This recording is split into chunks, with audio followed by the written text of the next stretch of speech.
very, very excited about two great guests, and we'll get right into an election that is so very important and exciting.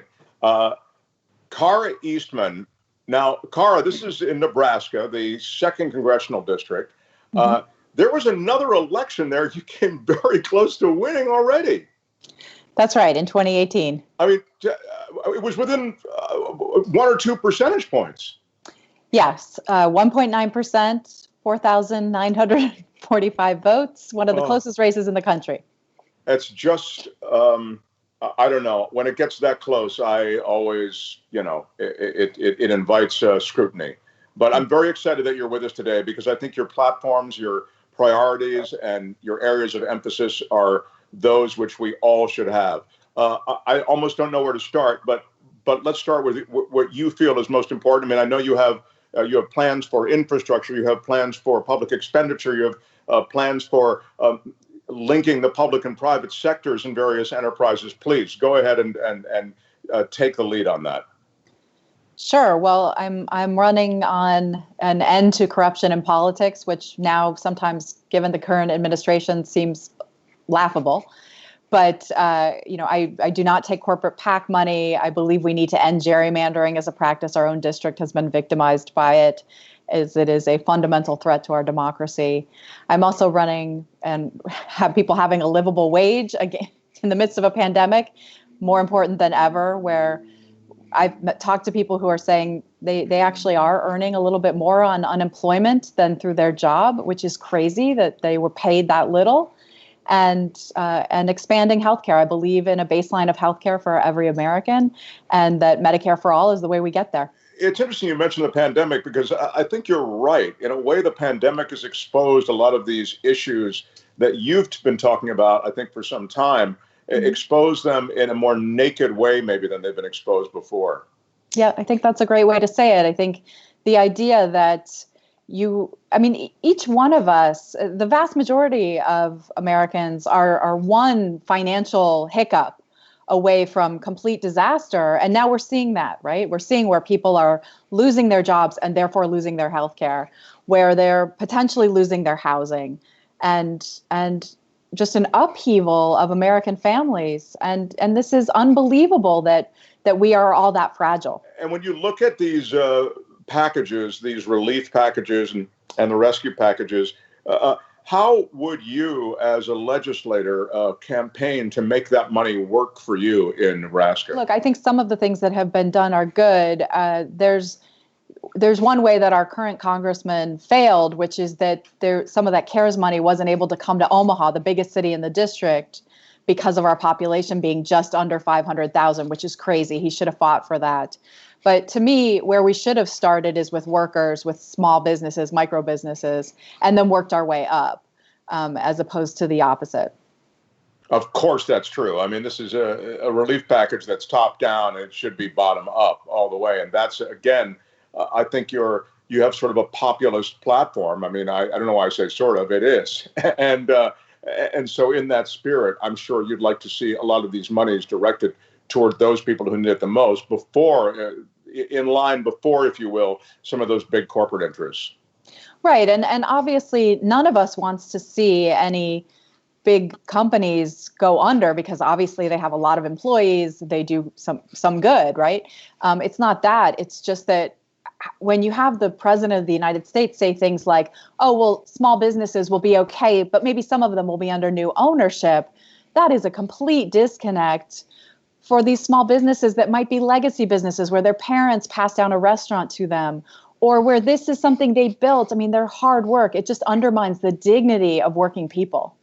Oh, wow. It's a great point. I guess I don't take seriously a lot of what he says. And frankly, I should, because I think his henchmen take seriously what he says, or those people around him. I use the word henchman, not you. But I'm just saying that the coterie of people who respond to his every whim do take seriously what he says. And you're right. I mean, a lot of what he says, though, I think falls into the category of empty promises, Well, and that's what we've seen over and over again. Empty promises. Investing in infrastructure hasn't happened. Lowering prescription drugs hasn't happened. Draining the swamp. My God, we have more swamp than ever. And by the way, it's not fair even to ask someone who's running for a congressional seat necessarily this question, because I mean, you need a coalition. You need almost a movement, a legislative movement, to hold a chief executive responsible for some of these things. But I'm just wondering what your strategy that you would bring to office might be about these various issues that you mentioned. I mean, frankly, the question I get asked is if Donald Trump wins and I win, how do we do that, right? And the reality is there are things that Republicans care about: lowering the deficit, investing in infrastructure, making sure that we have efficient, effective government. I mean, I think that's where we come together. But the difference is, I think we have a lot of politicians running for office saying they're going to compromise, they're going to do bipartisan stuff, and everyone's going to work together. But there's a difference between compromising your values and compromising to get things accomplished. And I think that's something that I've been pointing out over and over again. It's like, I'm not going to compromise my values. I'm telling people who I am, what I stand for. And if they want me to be in office, that this is who I am. But I'm really tired of politicians saying stuff like, oh, we're all going to work together. But that basically means that they're just going to compromise their values to get reelected. Yeah, if they even do that. I mean, I don't. I mean, I think that can just be pablum. Just so many words. I like the fact there's something about you that I really like, and it's that you come out of that world of nonprofits, don't you? Don't you have a background in that? Yeah. Over 20 years. Speak to that for a moment, because I think it's important, especially when it comes to legislative office. Yeah, I've run nonprofits for over 20 years. I've been hired to start or save nonprofits. I've started my own nonprofits, and I think that nonprofits are an incredible kind of bastion of hope in terms of getting things accomplished. And often when I hear about things like, how we need more affordable housing in this country, I think, well, putting that money in nonprofits' hands is a great idea, because they're people who actually care about the community. They're connected to the community. And I'm really proud of the things that I've accomplished, working on policy, raising money for blighted neighborhoods, focusing on orphan diseases, running domestic violence and homeless shelters. And I think bringing that perspective and that worldview, and that's really the worldview that I've been given, and it's been an honor to be given by the clients that I've served. And having that perspective in Congress could be pretty great. Yeah, I think when you're tempered by that, as you no doubt have been, by those underserved communities in the nonprofit world, it has to have an effect. And as you say, you've been doing it now. I didn't realize how long you've been doing it. I knew you had a background in nonprofits, but I mean, for that length of time, I just think that has to filter into everything that you do. Absolutely, absolutely. And that's what I think about when I look at policies that are being developed as how they're going to impact single moms in North Omaha who are living in crappy housing and struggling to put food on the table. That's the perspective that we need in Congress. What is the consistency of the 2nd district there in Nebraska? Besides corn? I love corn. I think people just think Nebraska is all cornfields. But, this district, the 2nd district and there are three districts in Nebraska. This one it's 98% urban, suburban. It's made up of Omaha and the county we're in, Douglas County, and then part of the county to the south of us, Sarpy County. And we are split between Republicans and Democrats, but a quarter of the electorate are registered independents. So who shows up to vote typically? Typically, it's always voters, people over a certain age. But we do have some bastions of voting in North Omaha, which is predominantly African-American, and South Omaha, which is predominantly Latino.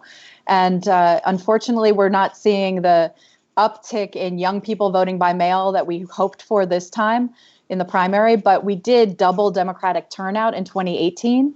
And we're seeing early voting through the roof this time, the ballot applications that are coming back. So there's still a lot of work to be done, but it's definitely been increasing, and we need grassroots campaign like ours that are actually not just getting people out to vote for us, but actually just engaging in robust GOTV efforts to get everyone to vote. Of course, that's true. I think the challenge probably for you is even greater. You don't have the advantage of incumbency.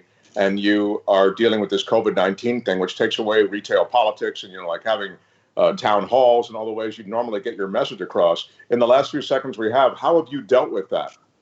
Well, we were lucky that we made a full pass at the district at the doors before COVID hit. But we have just reconfigured. We made 10,000 phone calls in the district on Monday. So we've invested in technology to be able to make more phone calls. We have a huge volunteer base, over 200 people that are helping us.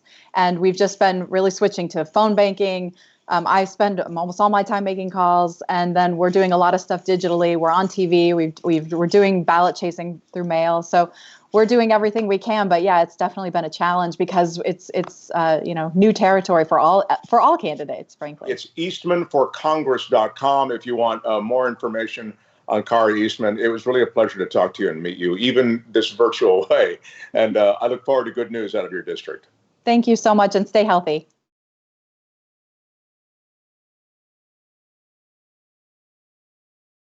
Are you a politician with a ridiculous point to make? Are you in need of a petulant, outdated way to make it? Then you'll need one of my signs. Hi, I'm Simon Simonson of Simonson Signs. We'll take the stupid, over-the-top, meaningless allegory you have and put it on foam core. So maybe someone will notice your grandstanding. Because this is C-SPAN, and anything that's not people milling around in front of a running vote count is almost considered moderately entertaining. The bar is low, just like our prices. We've got plenty of designs. We also brought you Mike Lee's Tauntauns. They're tons of fun. What does this have to do with the Green New Deal? About as much as this other visual aid he used of Reagan on a T-Rex. Or is that a velociraptor?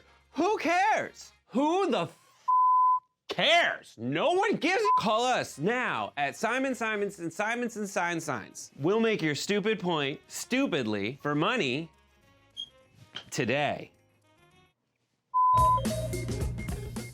Viewers had asked for an interview with the TYT lizard. Mr. Lizard. Oh, you changed colors today. Nice. I don't even know how you feel about us. Do you even like us? Well, you guys made me this awesome house, so I'm kind of in your debt. I was found outside on the street, and you gave me a home. Granted, it was a really crappy home for a while, but then through the power of fundraising, I became a person who has a multi-level Trump-style mansion. You do. By the way, you've never looked better, man. Normally, you're just green or just brown, but today you're in mid-lizard, right? I'm not very smart. I'm a lizard, so I don't know how the science works. I guess this is just my mood. It's not every day that thresholds like this are broken. I'm just so excited. I can't contain my pigmentation. And now you're showing it off. Yep. Yeah, I've never seen the lizard like this before. You want to know how you could save money and save the planet? Hello, I got an awesome option for you guys. Aspiration.com/TYT. You plant not 1, not 5, 10 trees when you sign up. You know what trees do? Not a big deal, but one large tree can provide a day's supply of oxygen for up to 4 people. That's 40 people's oxygen just by signing up at aspiration.com/TYT. Sign up for a free spend and save account right now at aspiration.com/TYT. That 300 million is a pretty good number, we were doing a press release on it, and I got all worked up. And I said, okay, well, that's the size of the U.S. population. You know what our next target is? The size of the entire world on the road to 6 billion. Although by the time we hit it, it'll probably be 7, maybe 8 billion. Not a big deal. A couple of days ago on the TYT network, we passed 1 billion views. What the hell? What the hell? That's a big freaking deal. 2 billion views. What now? Sorry. What did we do? 2 billion? 2 billion. They said it couldn't be done, but it was done. We just crossed 5 billion views on YouTube. I mean, imagine 10 years ago thinking, one day. We looked at you like, are you nuts? Young Turks crosses 6 billion views. Young Turks has just passed another milestone, 10 billion views. Damn. Guys, as we're all home, we're using the internet way more. You need your internet protected. You don't want prying eyes in there. No hackers, dun, dun, dun, dun, dun, dun, dun, dun, dun. They're there. Actually, they're now more active than ever. So make sure you got a VPN. NordVPN has been with the Young Turks for a long time. They're one of the best services available. So nordvpn.com/TYT, and you get a free month extra. Plus, you get 70% off of a 3-year plan. nordvpn.com/TYT.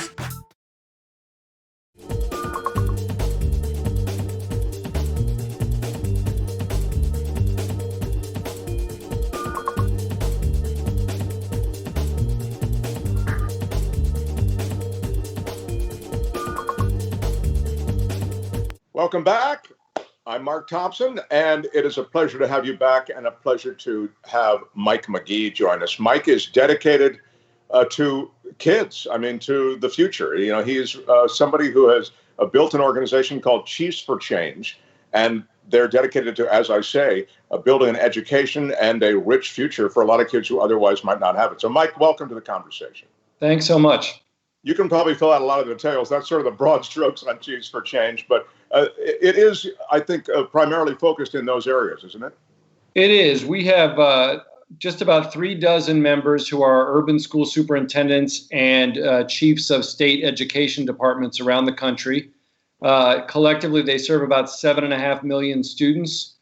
And it is really one of the most diverse coalitions of education leaders in the country, in terms of race, in terms of gender, in terms of the political context in which they serve. So it's given us a very good window into what everyone's dealing with right now. Yeah, we feature a lot of political viewpoints that seem to lean progressive, of course, on TYT. But one of the things about your world is that you hear a lot about this, bridge the gap and, coalitions and political coalitions, but you really do that on some level. It seems as though yours is a bipartisan effort. We try to. One of the things we feel like is that if we can bring this community of education leaders together around a core set of beliefs about what needs to be true and what needs to change to serve every kid in America well, then our advocacy at the state level, at the federal level, is going to be that much more compelling.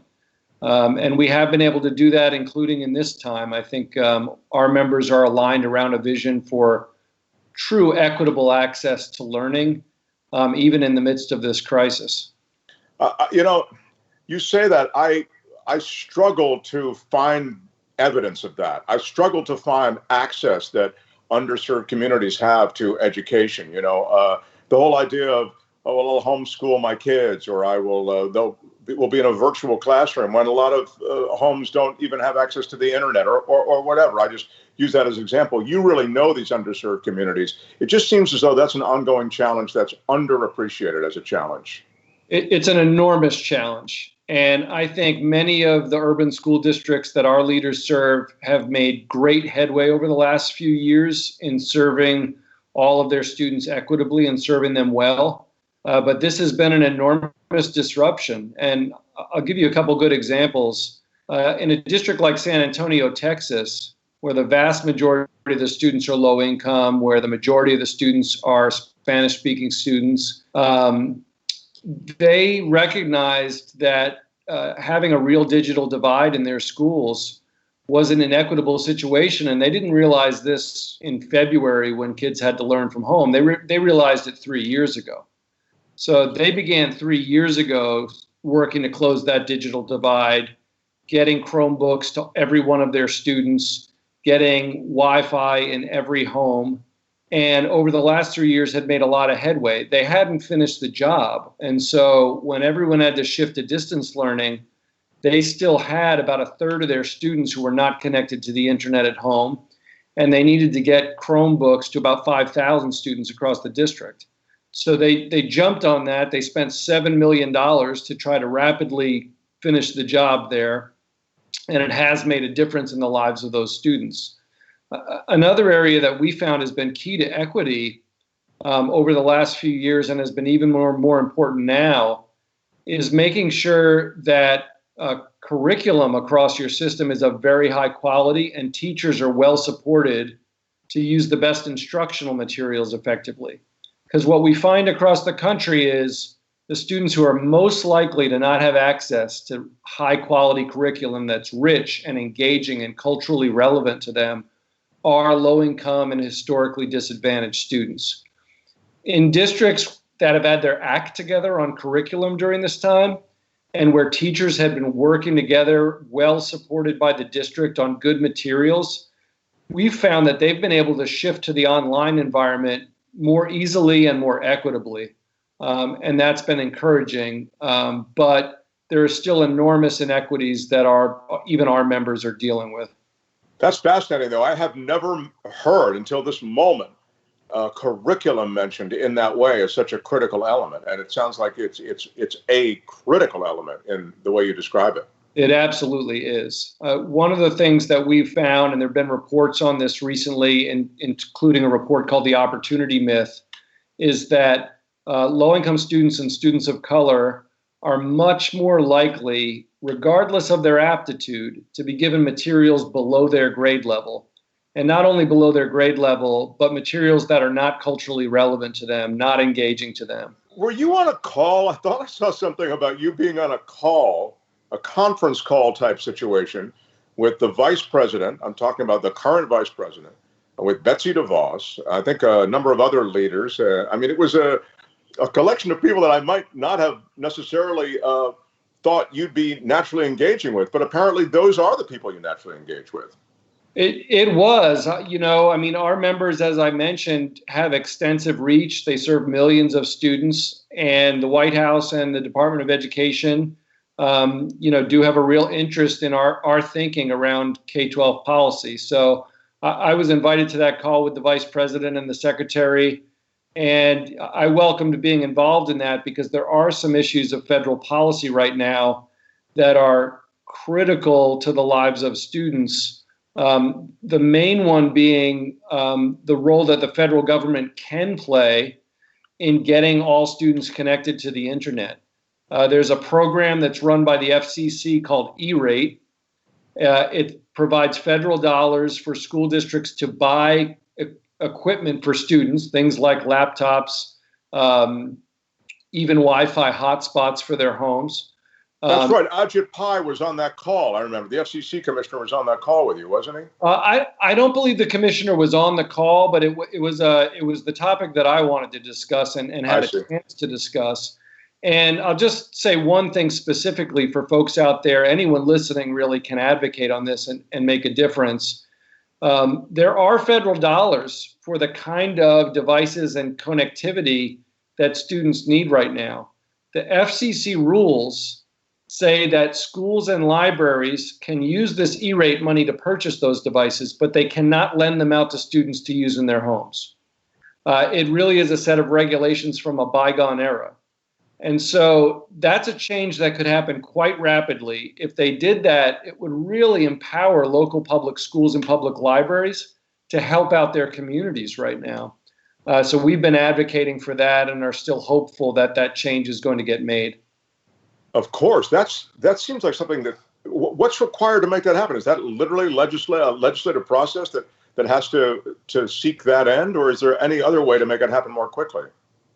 My understanding is the FCC can do it, and then that would put Congress in a position to provide additional funding for that E-Rate program and really be problem solvers on this front. Let me ask you, without getting too much into the weeds, where are you on charter schools and what seems to me to be an increasing emphasis on the privatization of education, which I think just widens the disparity. But again, you're the expert, not me. So we're a little unique in that our members all lead traditional public school systems, but many of them have very successful partnerships with public charter schools. They've been able to make those relationships work and used their charter school sector as a sort of an innovation partner to explore new ways of delivering education well and delivering it equitably, with an eye towards bringing those practices back into traditional systems. So we've certainly seen that work well. We also believe that while there are many, many reasons to put your time and energy and resources into traditional public school systems, which is where our members are, there are real challenges in districts that are zoned for neighborhood schools, but in places that are redlined based on their history of segregation. So in a district like San Antonio, for instance, which I mentioned earlier, over several decades, the middle-class neighborhoods of San Antonio, the largely white neighborhoods of San Antonio, left the school district. And what you have now is a school district sort of shaped like a salamander that is a real challenge in terms of funding and in terms of delivering other resources for kids and families.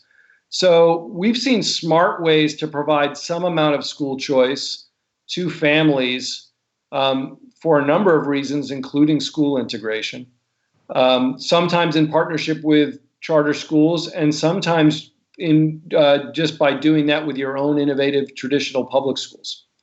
So it's not either or. That's interesting to hear you say that. There can really be a partnership or at least an awareness of what's going on. I think that's right. Yeah. Mike McGee, what a pleasure to meet you. Congratulations on your work. We have, I think, the website up, and of course, it's Chiefs for Change. You can always get a hold of Mike at McGee Jr. on Twitter, at McGee Jr. MC McGee Jr., that's my Twitter handle, and would love the follows. Yes, MC McGee Jr. Thank you. You corrected it. It's corrected well. MC McGee Jr. I've been doing weekly updates. I'm going to do one tonight from the calls that we have with all our members about how they're dealing with the crisis. I kind of give a long Twitter thread about what their latest thinking is. So that's a good place to find that information.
Your words are hardly designed to produce the consensus and understanding that you write about Judeo-Christian culture and so on, but so much of what you've said in the past would seem to turn its back on Judeo-Christian culture. You know, I'm not inclined to continue an interview with a person as badly motivated as you as an interviewer. So I think we're done here. Thank you for your time and for showing that anger is not part of American political discourse now, Mr. Shapiro.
All right, welcome to the Young Turks. Jake Huger and Kasparian with you guys.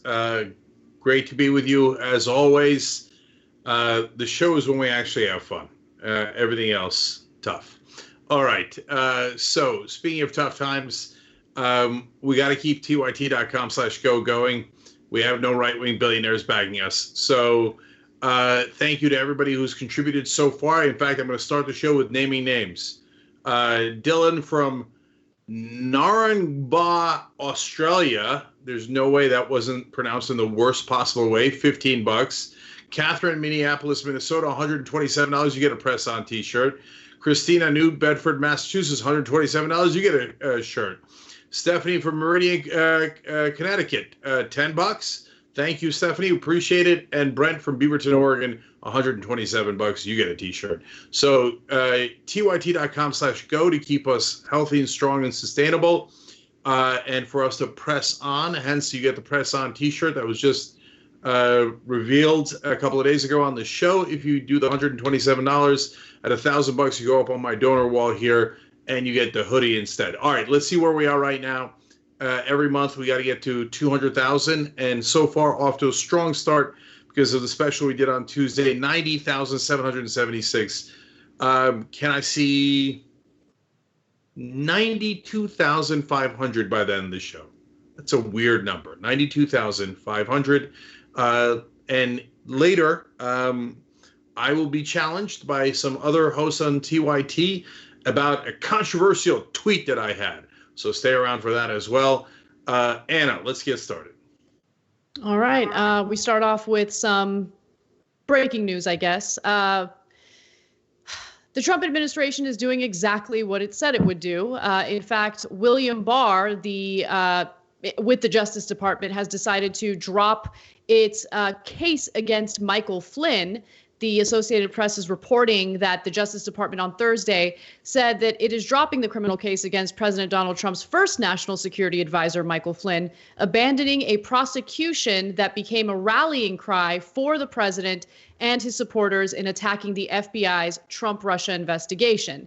Now, just to remind you all, to drop the case against a man who has pleaded guilty seems like it makes absolutely no sense, because it makes absolutely no sense. The Justice Department has become nothing more than a hub to help Donald Trump's friends get away with their crime. So what did Flynn plead guilty to? Again, the Associated Press reports that Flynn pleaded guilty in December, among the first of the president's aides to admit guilt in Mueller's investigation. He acknowledged that he lied about his conversations with Kislyak, in which he encouraged Russia not to retaliate against the United States for sanctions imposed by the Obama administration over election interference.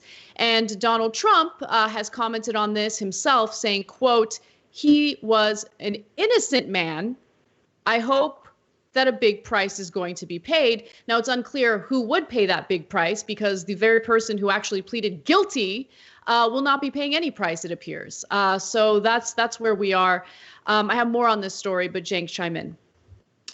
Yeah, so we're now officially a banana republic, and there is no 50-50 to this story. So let me give more facts to give you a sense of how outrageous this is. And now we don't really have rule of law anymore in America. These thugs have taken over, and they're just doing whatever they want and grabbing power. So Flynn, in open court, said, "I did it. I'm sorry. I will look to make amends." There is absolutely no dispute that he lied about contacts with the Russian officials. No one is disputing that. Even Flynn's not disputing that. So he's definitely guilty. The only question is, what is his sentence? He's withdrawing a plea. Okay, then let's bring him to trial. And the Justice Department goes, oh, someone who was cooperating with us but decided not to cooperate anymore, even though he swore in court that he was guilty, we're going to drop the case. Do you think they would do that for you? Do you think they would do that for anybody that wasn't connected to Donald Trump, that did not involve political favors? There is no person in America outside of corrupt Republican officials that could go into court and say, yes, I'm guilty, and I want you to let me go anyway. And the Justice Department goes, sure, yeah, you're free to go. Unreal. So there is no Justice Department anymore. They'll hunt you down, no question about it. But if you're a corrupt official in the Republican Party, you can do anything you want. There's no rule of law at all anymore. So obviously Trump put a world of pressure on him when he's talking about people paying a heavy price. He doesn't mean the guilty. He doesn't mean the criminals. He means the cops. In this case, the FBI and the Justice Department.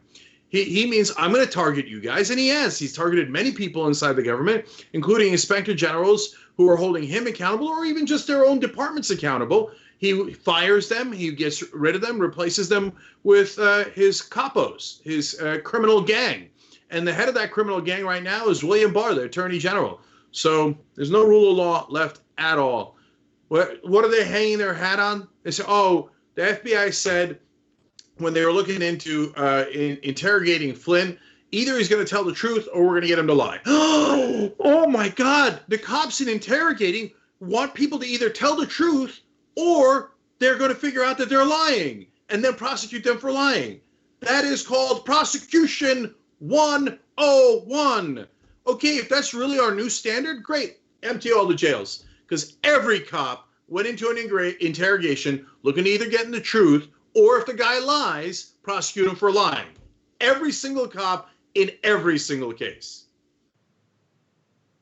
And this isn't the only time that Barr has done this. For instance, in February, William Barr overruled a decision by prosecutors in the case of Roger Stone, another former Trump advisor, in favor of a more lenient sentence for the longtime Trump friend. If you can recall, earlier, Roger Stone's home was raided and he was taken into custody because of the fact that he was found to be intimidating a witness who was cooperating with the FBI, and he was also found to be lying under oath. So this is the way it works. This story didn't surprise me at all. And the second part of this that doesn't surprise me at all is that Trump will get away with it. William Barr will get away with it, and Democrats will do absolutely nothing. Even though they spent a great deal of time on these prosecutions, even though they put all of their political capital on the Russia collusion story, doesn't matter. Now that Trump has done what he wants to do, now that William Barr has carried water for Donald Trump, they're just going to sit back and continue not even working from home. And I'm specifically talking about the House. It's just pathetic. Anyway, let's move on. No. One more thing that's really important. You know who fired Michael Flynn? Donald Trump. And they asked him the other day, so why'd you fire him? He said, well, blah, blah, blah. What do you mean? No, you fired him. I know why you fired him, because you said it at the time. For lying to, among other people, Vice President Mike Pence. So then why'd you fire him if he's so innocent? If he was like the most innocent guy you've ever seen, and the people who are persecuting him are monsters, well, aren't you among those people? Nobody else fired him but you. So which one is it? Is he a terrible liar that needed to be fired? Or are you a buffoon and you don't know what you're doing? And, oh, he's a perfectly innocent guy, but you fired him anyway because you're an idiot and totally incompetent. Which one is it? Which one is it, Donald Trump? By the way, in case you're scoring at home, the correct answer is both. So everyone in the world knows that Michael Flynn did it. We don't have rule of law in this country anymore. That is why Donald Trump is worse than even a war criminal, horrific president like George W. Bush. Bush invaded Iraq, had nearly 1 million innocent people killed in that war, committed torture. I don't think that I wouldn't defend Bush under any circumstance. But Trump does not believe in democracy. He doesn't believe in our system of government. If he gets another 4 years, there's going to be nothing left of this government. So congratulations. You're now the worst president by an order of magnitude, even above the previously unimaginably horrific George Bush. So I'm not in the camp of the establishment guys who are like, oh, I wish Bush was back. No, Bush was horrible. Trump is actually worse because he doesn't believe in a constitutional form of government, rule of law, or democracy. He certainly doesn't believe in democracy when it comes to our upcoming election. So let me give you the details on that. So Donald Trump has named one of his donors as the new postmaster, meaning that this individual will have some control over the post office, which is an independent government agency that is struggling right now because of coronavirus and because of the fact that less and less people are sending mail through first class. Now, who is this person and how can it impact our upcoming general election? Well, Louis DeJoy is a North Carolina businessman, and he will take over as Postmaster General on June 15th.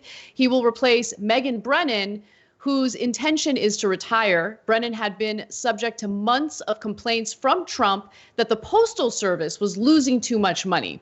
But there was a personal bias there, which I'll get to in just a second. But let me give you more on DeJoy. He's been a substantial donor to Donald Trump, as I mentioned earlier, and Republican causes since the 2016 election.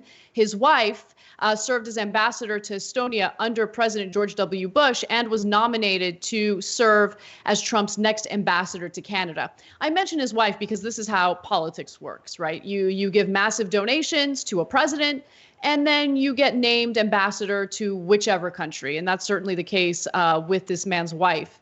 But keep in mind that Donald Trump has been going after the post office, viciously attacking the post office because the post office has entered a contract with Amazon, and Trump has always been incredibly bitter about Jeff Bezos, who, even though I have no love for Jeff Bezos, he's a legit billionaire, whereas Donald Trump has been nothing but a complete and utter failure in life. And so just to give you a little taste of his commentary about the post office and its business dealings with Amazon, here's an older video where he talks about it. Postal Service is a joke because they're handing out packages for Amazon and other internet companies, and every time they bring a package, they lose money on it. The post office should raise the price of a package by approximately 4 times because they don't raise them. For some reason, these people have been in there a long time, but for some reason, they're very cozy with some of these companies. If they don't raise the price of the service they give, which is a tremendous service, and they do a great job, and the postal workers are fantastic, but this thing's losing billions of dollars, it has for years, because they don't want to insult, for whatever reason you can imagine, they don't want to insult Amazon and these other groups. If they don't raise the price, I'm not signing anything. So they'll raise the price so that they become maybe even profitable, but so they lose much less money, okay? And if they don't do it, I'm not signing anything, and I'm not authorizing you to do anything, Steve. So I want to emphasize that the post office is literally the only government agency that is treated as if it needs to be a business that turns a profit. And for Trump, this isn't about the post office making a profit. For Trump, this is his bitterness toward Jeff Bezos and I would argue, even more importantly, his concern about what this next general election is going to look like. There are going to be a lot of Americans who are going to be uncomfortable going to the polls to vote. They're going to rely on mail-in voting, and it should concern everyone that now the postmaster is a Trump donor and loyalist. Yeah. So the reason why the post office has financial troubles in the first place is because Congress very, very specifically passed a law requiring the post office to have enough money in the bank for pensions for decades on out. Decades on out. No one else has that burden. Only the post office does. It makes no sense at all. But the Republicans have been targeting the post office for destruction for a long time. Look, Donald Trump is a cancer, but he's just stage 4. We saw stage 1, 2, and 3 right in front of our eyes. He's the ultimate dream of what the Republican Party wants. A stupid, corrupt person that just wants to destroy everything that the government does and replace it with corrupt crony capitalism. So the Republicans have been doing this, not just Donald Trump. Anyway, so now you have a post office that is in financial trouble, not because it actually doesn't run a good business. It does. I don't know why it's running a business inside government, but it is, and it does a spectacular job. Not only is it financially healthy outside of these stupid laws that they are burdened with on purpose by the Republicans, but on top of that, it costs almost nothing to mail. Has anybody used FedEx or UPS recently? They do a good service, and they charge you a lot of money, a ton of money, okay? So the post office does it for, what is it now? $50? Wow, you could deliver mail anywhere in the country. So one of the reasons the Republicans hate it is because it shows that the government can work efficiently. And that drives them nuts. They're like, why isn't everybody incompetent like us? And the real reason, of course, is destroy them so that our donors, FedEx, UPS, whoever else is giving them money, can make even more money. Can you imagine how much money FedEx would make if instead of paying 51 cents for a stamp, you had to pay them $25 every time you wanted to mail something? Yeah, they'd make so much more money. And the Republican politicians and Donald Trump would get rewarded with campaign contributions because this country has legalized bribery. Exactly. And just to really drive home the point about the mail-in voting, and this is going to be an issue. I mean, this is something that I think the Democratic Party needs to be way more aggressive about, because who knows what's going to happen now with this guy in charge. And AOC brought it up via Twitter saying GOP is naming a political operative with no United States Postal Service experience as the Postmaster General right before an election where millions of people will try to vote by mail to save their own lives. They're eroding our democracy. I mean, they've been eroding our democracy and crushing our public institutions before our very eyes. And if you can recall earlier, Donald Trump had some thoughts about mail-in voting, even though he himself had done mail-in voting in Florida. Take a look. Highly critical of mail-in voting, mail-in ballots for voting. I think mail-in voting is horrible. You voted by It's mail corrupt. in Florida's election last month, didn't you? Sure, I could vote by mail for that. How do you reconcile Because I'm that? allowed to. Well, that's called out of state. You know why I voted? Because I happen to be in the White House and I won't be able to go to Florida and vote. And you get thousands and thousands of people sitting in somebody's living room signing ballots all over the place. No, I think that mail-in voting is a terrible thing. I think if you vote, you should go. And even the concept of early voting is not the greatest because a lot of things happen. But it's okay. But you should go and you should vote. I think you should go and you should vote. You look at what they do, where they grab thousands of mail-in ballots and they dump it. I'll tell you what, and I don't have to tell you, you can look at the statistics. There's a lot of dishonesty going along with mail-in voting. Yeah, well, he also admitted that if you do mail-in voting, no Republican will ever win again. There are no cases of thousands of fraudulent votes for mail-in votes. Totally imagined, made up, 100% lie, has never, ever happened. When pressed to see, okay, name one case where there was thousands of things or hundreds of fraudulent mail-in ballots, dozens, anything, give me anything. Nope, because there are no such cases because they're liars. but the rest of the press has to play patty cakes. Well, I can't tell. And by the way, not only I can't tell, they go along with the mythology. Every article I read today about the post office talks about how it's failing. And Democrats, a lot of times, accidentally feed into that talking point. They're like, well, the post office is in a lot of trouble. They need help, etc. No, guys, no. It's the laws that the Republicans passed that put that extra burden on them. And there's absolutely nothing wrong with mail-in voting. How do we know? Donald Trump did it. So then why did you do it? Why you're the president of the United States, fly down to Florida and vote, right? No, giant hypocrite. So this guy, he's a donor. Look, this is not corruption. It has taken over the Republican Party 100%. At the national level, you vote for a Republican, you have voted for a crook. But it's not like the Democratic Party isn't corrupt. Are you kidding me? So whenever a Democratic president comes in, all the donors get ambassador positions in a Democratic administration. Oh, you gave me $1 million. Okay, you get Estonia, you get Latvia, you gave me $10 million. You get Germany. It's a frickin' auction. This is how stupid our system is. And we all sit here like sheep and take it. And when somebody like us doesn't take it and we go, that's obvious bribery and corruption, the rest of the media yells at us. Oh my God, look, they're so excited. They seem to care about what happens in America. Real news people don't care. And real news people don't tell you the truth. They don't say when somebody gives you $1 million to a politician, it's a bribe. They don't say, hey, a real news person doesn't say, hey, this guy gave a ton of money to Donald Trump, and that's why he's now going to run the post office. God knows for what political interest or personal financial interest.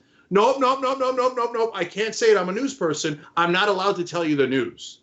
Yes, it's definitely corruption. Anyone who doesn't tell you that isn't doing news. They're doing political correctness. When we come back from the break, we will talk about a failed coup attempt in Venezuela and how it's likely that the Trump administration was behind it. We'll be back.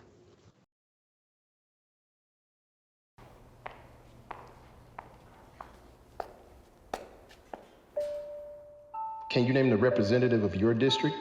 The representative of my district? Oof. I have no idea. I actually don't know who the representative of my district is. Do you know what the corporate tax rate is? I think it's pretty high. I should know this. Like in between 20, 25%. I don't know. How many amendments are in the U.S. Constitution? Oh no. This brings me back to grade school. I should know this because I was a history major, but I do not remember. I don't know that. I don't know. I don't know. I have no clue. Nope. I don't know the answer to that one. You don't know? I didn't know. It's time to change that. We live in the best country in the world. We live in the most powerful country in the world. We love our American freedom, but only half of us take part in the political process. Only half of us vote. We don't fulfill our duties as U.S. citizens to make this country a better place. It's time that we use our voices as a team, as a country, to become better. We will stand up. We will be empowered. We will stay educated and informed about politics every single day because it's our responsibility. And Politiscope just made it easy for you. So join me, join us, and let's be Americans.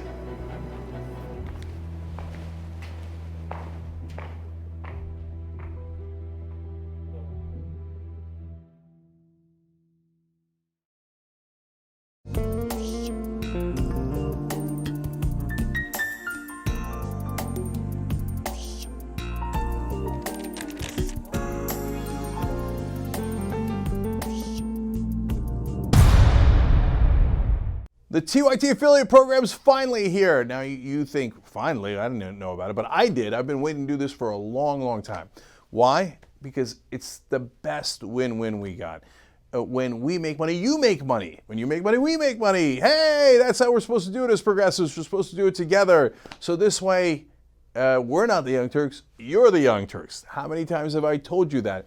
And now in this case, that actually even applies to us selling membership together. Now look, another part of the win is that you get to spread the message about the progressive point of view. And that's awesome. So we're doing good in the world, but on top of that, you get commission on it. So all you gotta do is set up your free account. Once you complete that easy process, you'll receive your free personalized link, and then you start sharing that with everybody, and then voila, you're in the ball game. Look, guys, I'd ask you to do this anyway because it's important to spread the message, and it's important to keep the lights on to support independent media and the home of progressives. But in this case, I think it's even better because then we get to grow together, and you know, every little bit helps, not just for us, but for you guys. So if this could be a nice way to get a little bit extra cash while doing something wonderful in the world, well, I love that. So that's why we thought of this, and we hope that you participate, and I'm really, really psyched about it. Let's do this together.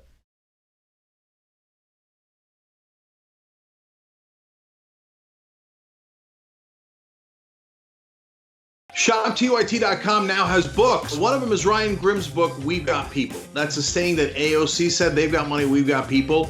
It's the best tracing of the AOC victory I have seen anywhere. It's the most accurate, and it's got great details.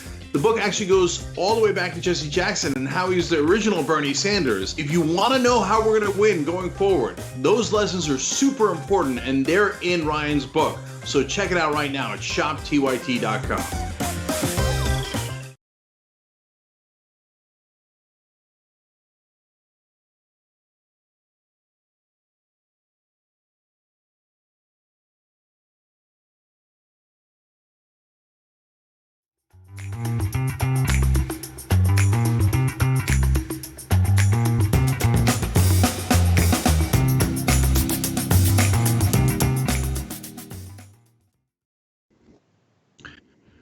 All right, back on the Young Turks. I wanted to thank one of our sponsors, aspiration.com/TYT is the way to sign up for them. They're a great progressive financial institution.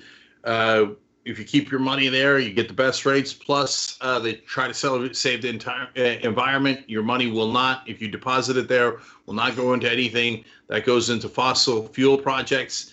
And when you sign up, they actually, we together plant 10 trees for you guys, and you can plant more trees with more purchases. Please read up on that. Aspiration.com/TYT. Make sure your money is where your heart is. Ooh, I just came up with that one. All right.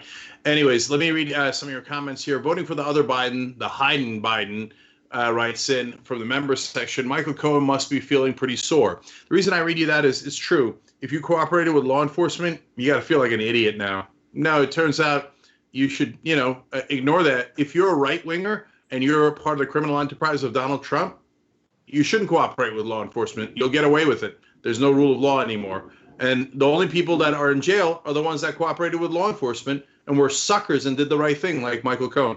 I'm keeping it real. That's exactly right. Okay, so Floman Ramble Nucci says, gaining control of the House in 2018 sure has done something for the Democrats. Yeah, that's true. So I'm sure Nancy Pelosi's happy. I don't know what else is happening. Charles Massey on YouTube Super Chat says, he's so jealous of Bezos being a real billionaire that we have to pay for it. Remove him now. And of course, the Democrats won't do that. And along those lines, let me read you the last one. Tim Joyce on Twitter says, House should refuse to vote for a budget for the Justice Department until Barr resigns. # power the purse. Yes, that would be a great and effective way of putting some check on the executive branch. Will the Democratic leadership do that? Not under penalty of law. No way. No way. They'll give Trump pretty much everything he wants. Later in the show, Nancy Pelosi finally looks out for the average lobbyist. We'll tell you about that. Those are facts. But you won't see it in the mainstream media because they're corrupt and hide the corruption of Nancy Pelosi and Democratic leadership. All right. We, on the other hand, do real news. So if you want to help that would be amazing. TYT.com/go. Let me show you where we are in the audience fundraising. 91,563. We're trying to get to 92,500 by the end of the show. We got about a half hour left. Love you guys. You just get us through 2020. For God's sake, just get us through 2020. And then we got it from there. All right, Anna, let's keep going. All right. Well, 2 U.S. mercenaries have been captured by Venezuelan authorities after their staged coup went awry. The mercenary group, known as Silver Corp, was founded by a former Green Beret in the military. His name is Jordan Goodrow. And Goodrow apparently met one of Trump's security guards at a conference that he was a security guard at. And through a conversation with this individual, later there was a meeting set up with Juan Guaido and his political strategist in Miami specifically. Now, after that happened, plans were made and a contract was signed in order to get Silvercore to essentially carry out a coup attempt. And at some point, that coup attempt really did go awry because Jordan Goodrow, based on what Juan Guaido's political strategist is saying, seemed to act a little erratically. They got into some sort of verbal spat or argument, and there was some miscommunication, according, again, and take this with a grain of salt, what we're hearing from Juan Guaido's team. Now, Juan Guaido is the individual that the United States would like to place as the leader of Venezuela in their efforts to oust the current leader of Venezuela. So let me give you more details on what we know. And the reporting here, you have to look at the sources that are reporting it, see if it's a source that's usually in line with supporting U.S.-led military coups. But we do have a video that was released by Venezuelan authorities featuring one of the mercenaries, and his name is Luke Denman.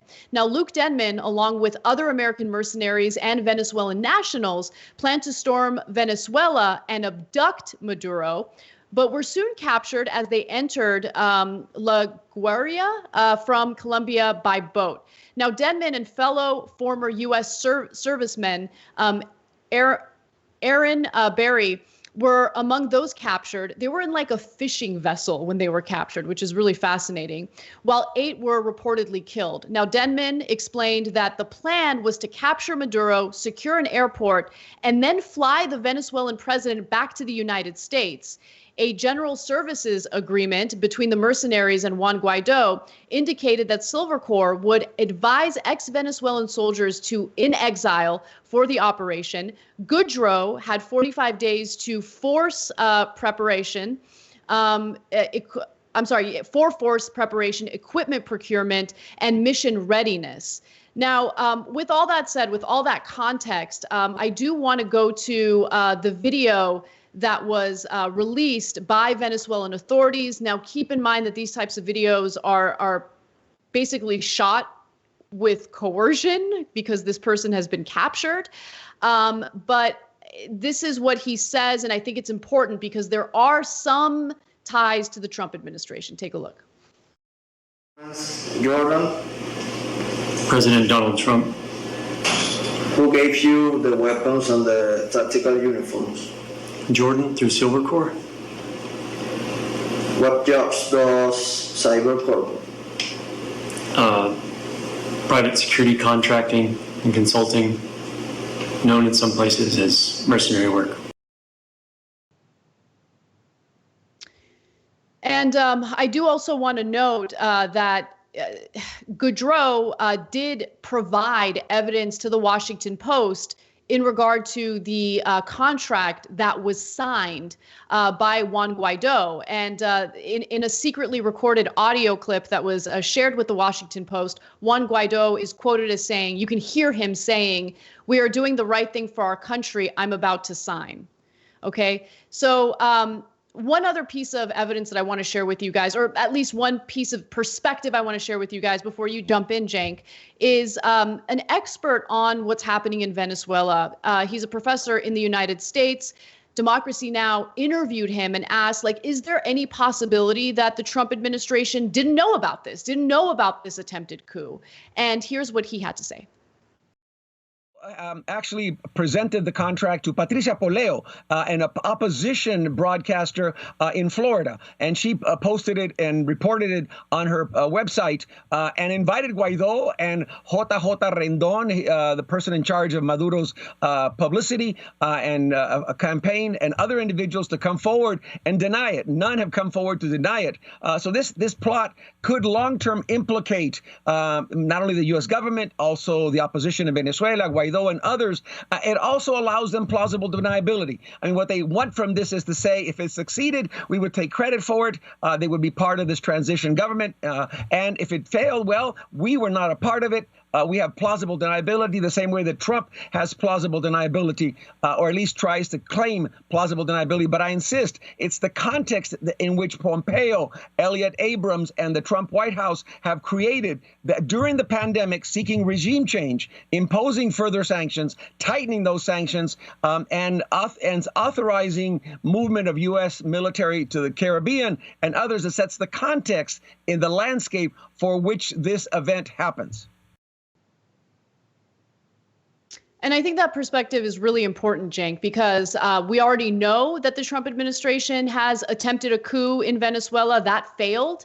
And during this pandemic, while everyone is incredibly distracted for good reason on staying safe and focusing on coronavirus-related news, the Trump administration has implemented more sanctions against Venezuela, and they have taken a more antagonistic approach toward Maduro.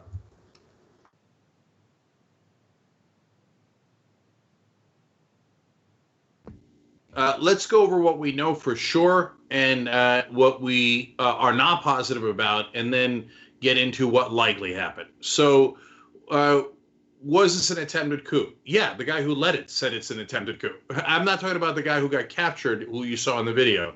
Look, those videos, you should discount 98%, 102%, it doesn't matter, right? So whenever somebody gets captured, they pretty much, in order to protect themselves, have to say whatever their captors want, okay?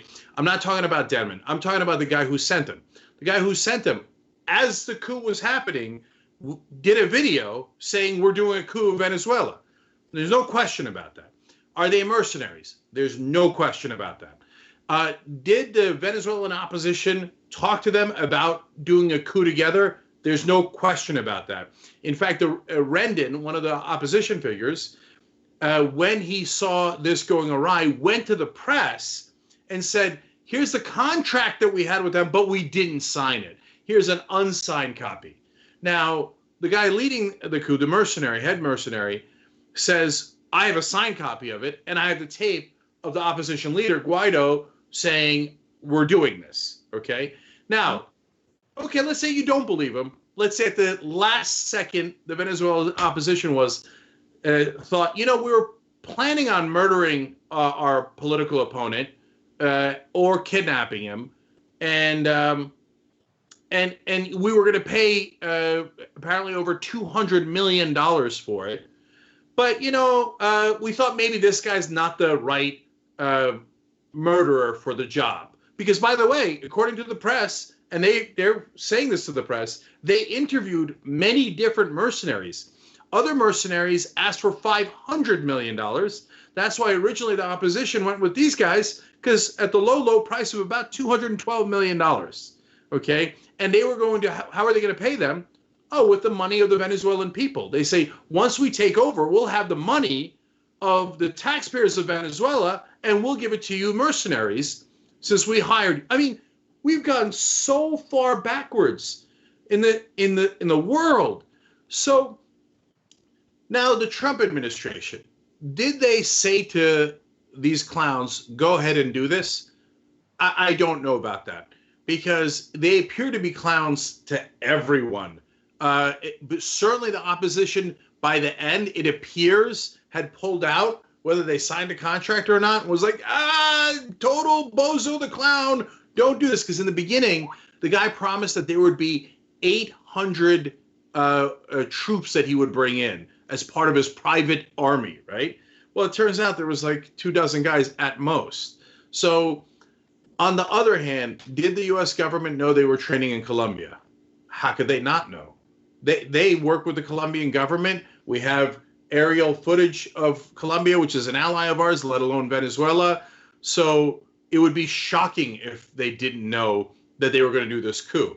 So what is the likely answer? They're like, well, let them try. If it turns out it works, we'll say, oh, it was us, it was geniuses. And if it doesn't work, well, Anna, what would Pompeo say then? Well, we have video of that. And, you know, of course, as the professor in the last clip you watched said, the Trump administration wanted to treat the situation in a way where they could have plausible deniability and say that they know nothing about it. And this was done. The mercenaries did this without the U.S.'s knowledge. And then on top of it, keep in mind that the Trump administration attempted a coup against Venezuela recently, like last year. And of course, they failed. And then Pompeo has the audacity to go up in front of the general public and make statements like what you're about to see. Able to tell us, or does the U.S. know who may have initiated or bankrolled this operation in Venezuela from over the weekend? There was no U.S. government direct involvement in this operation. If we'd have been involved, it would have gone differently. As for who bankrolled it, we're not prepared to share any more information about what we know took place. Come on! Look, I know that we don't know for sure, right? So, of course, please take note. This is my speculation. They knew. You can tell when he's lying. And like the arrogant nature of his statement, like it would have gone differently. Really? It didn't go so well last year, did it, Pompeo? I mean, they're such clowns. It's amazing to me. And I have two other pieces of evidence I want to share with you guys, but go ahead, Cenk. So when I saw him say that, I was like, oh, no, this is exactly how it would have gone if you guys did it. You now have ironically convinced me that you were a bigger part of it than I originally suspected. I mean, this just looks like the exact kind of clown show that Trump would put on. So give more evidence, and then I want to say one last thing. All right. So two other graphics. So I want to start off with some evidence that Goudreau shared with the Washington Post.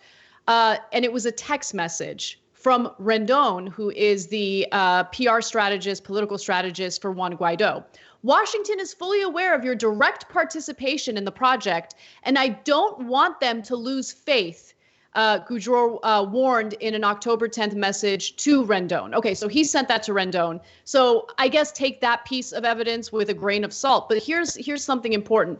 According to a biography on the company's website, this is for Silvercore, Goudreau planned and led international security teams for the President of the United States as well as the Secretary of Defense. Now, again, it's coming from Goudreau, and I will grant you that he seems a little kooky to say the least. But I just have this gut feeling based on the Trump administration's previous behavior and previous actions against Venezuela that in the very least, minimum, they knew about this and they didn't try to stop it. They didn't try to get involved. They just wanted to see it happen. And I guarantee you that if this coup was accomplished, the Trump administration, including Mike Pompeo, would hold multiple press conferences, patting themselves on the back. The way that the Trump administration handled this, you know, for most people who aren't really paying close attention to the details of the story, worked out perfectly for the Trump administration because there is plausible deniability. They can say, oh, we had nothing to do with it because they failed, right? But I guarantee you that if these mercenaries succeeded, the Trump administration would be bragging about it and would take all the credit. So Goudreau did security for some events. He met with Trump's former personal bodyguard, who now also has a security company. Some reports are that guy thought Goudreau, eventually he thought Goudreau was a clown and backed away. Goudreau did provide security for a so-called charity event in Colombia to raise money for Venezuela that Richard Branson put on. He was close enough to those guys to have the air of authority. And so, but like most clowns and like the guy he emulates, Donald Trump, Goudreau, of course, didn't go on the mission. Remember, 8 people got killed on the mission. Goudreau talked a big game, wanted the money, but he sent other people to go die. And they did. And 2 were captured. And now, Pompeo is talking about, well, look, these are Americans and we're going to get them back. Really? I mean, if somebody tried to do a coup against the United States of America, I guarantee you we ain't giving them back.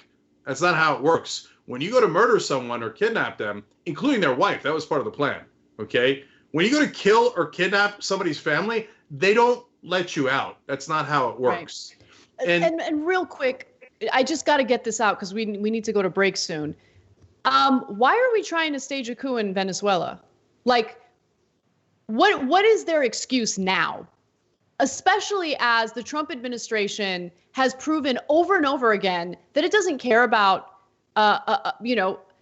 democratic values or making sure that a president is elected democratically. I mean, look what's happening in our own country right now, where Donald Trump puts his donor as the postmaster general in a year where it's very likely that we need to vote by mail because we're dealing with a pandemic.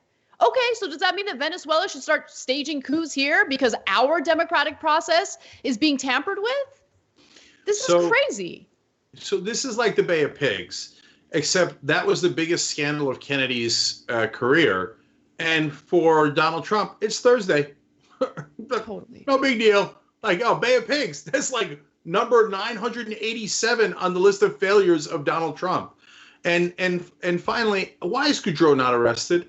Are we just letting people do completely illegal coups of other countries from the base in the United States with no consequences? What if Goudreau, by the way, they looked up the law, and one of the things they tried to figure out was, can we use a law meant for pirates to justify this illegal coup? And by the way, they concluded they couldn't.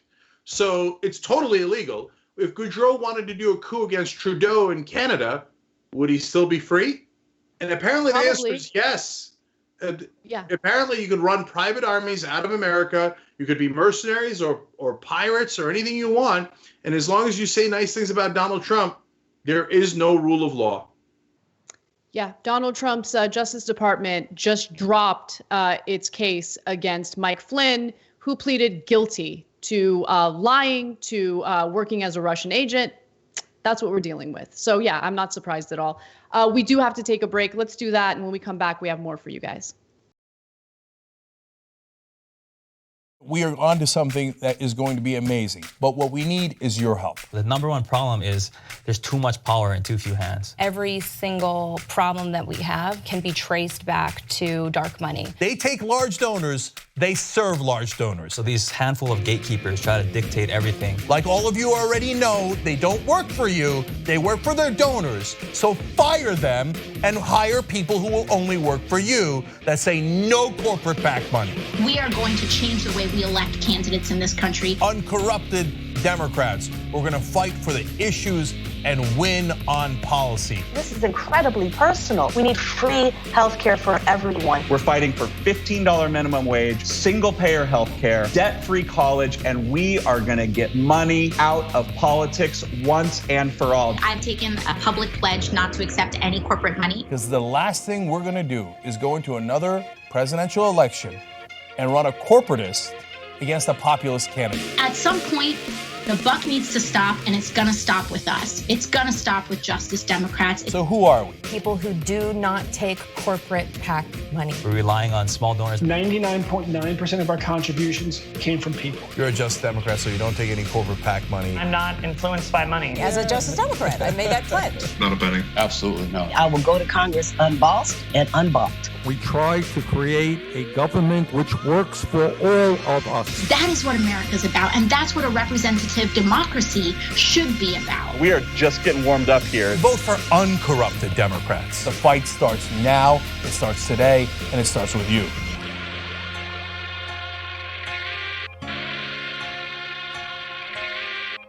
I've been honest with him. Like, yeah, I was upset with you and I shouldn't have done it. But instead I was like, I'm just trying to protect my engagement ring. Guys, not a big deal, but you're about to save the planet. So here's how it works. We're planting 10 trees for everyone who signs up at aspiration.com/TYT. Aspiration and TYT are doing this together. Do you have any idea what 10 trees do? Hold on, let me explain. First of all, one tree can provide a day's supply of oxygen for up to 4 people. I plant 10 trees, or you plant 10 trees by going to aspiration.com/TYT. That's 40 people. You're giving oxygen to 40 people. What are you gonna argue with that? You can't argue with that. But if you do, during 1 year, a mature tree will absorb more than 48 pounds of carbon dioxide from the atmosphere and release oxygen in exchange. We capture the carbon dioxide, release the oxygen. Aspiration.com/TYT. You save money and you save the planet. What else do you want to do? Come on, aspiration.com/TYT. All right, not only that, you can plant a tree with every purchase once you're in Aspiration and you have an account. There's no way this is going to get better. Oh my God, no deposits used for oil drills or pipelines. Oh my God, up to 10% cash back for socially conscious shopping. Hello. With Aspiration Spend and Save, you get the world's first cashback account that lets you track the impact of your spending, all managed through what intuitive app. Would a hero sign up for Aspiration through aspiration.com/TYT? I guess.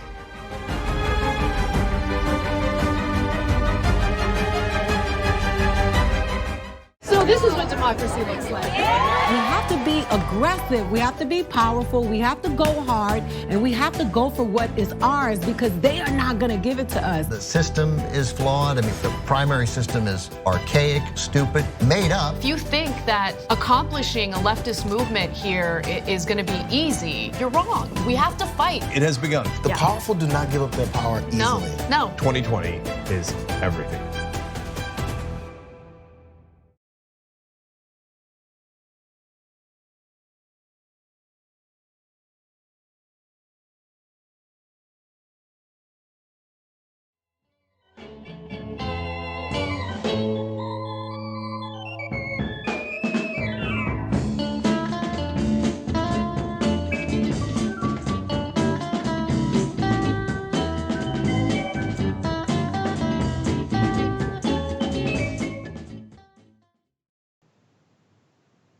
All right, back on the Young Turks, Cenk and Anna with you guys.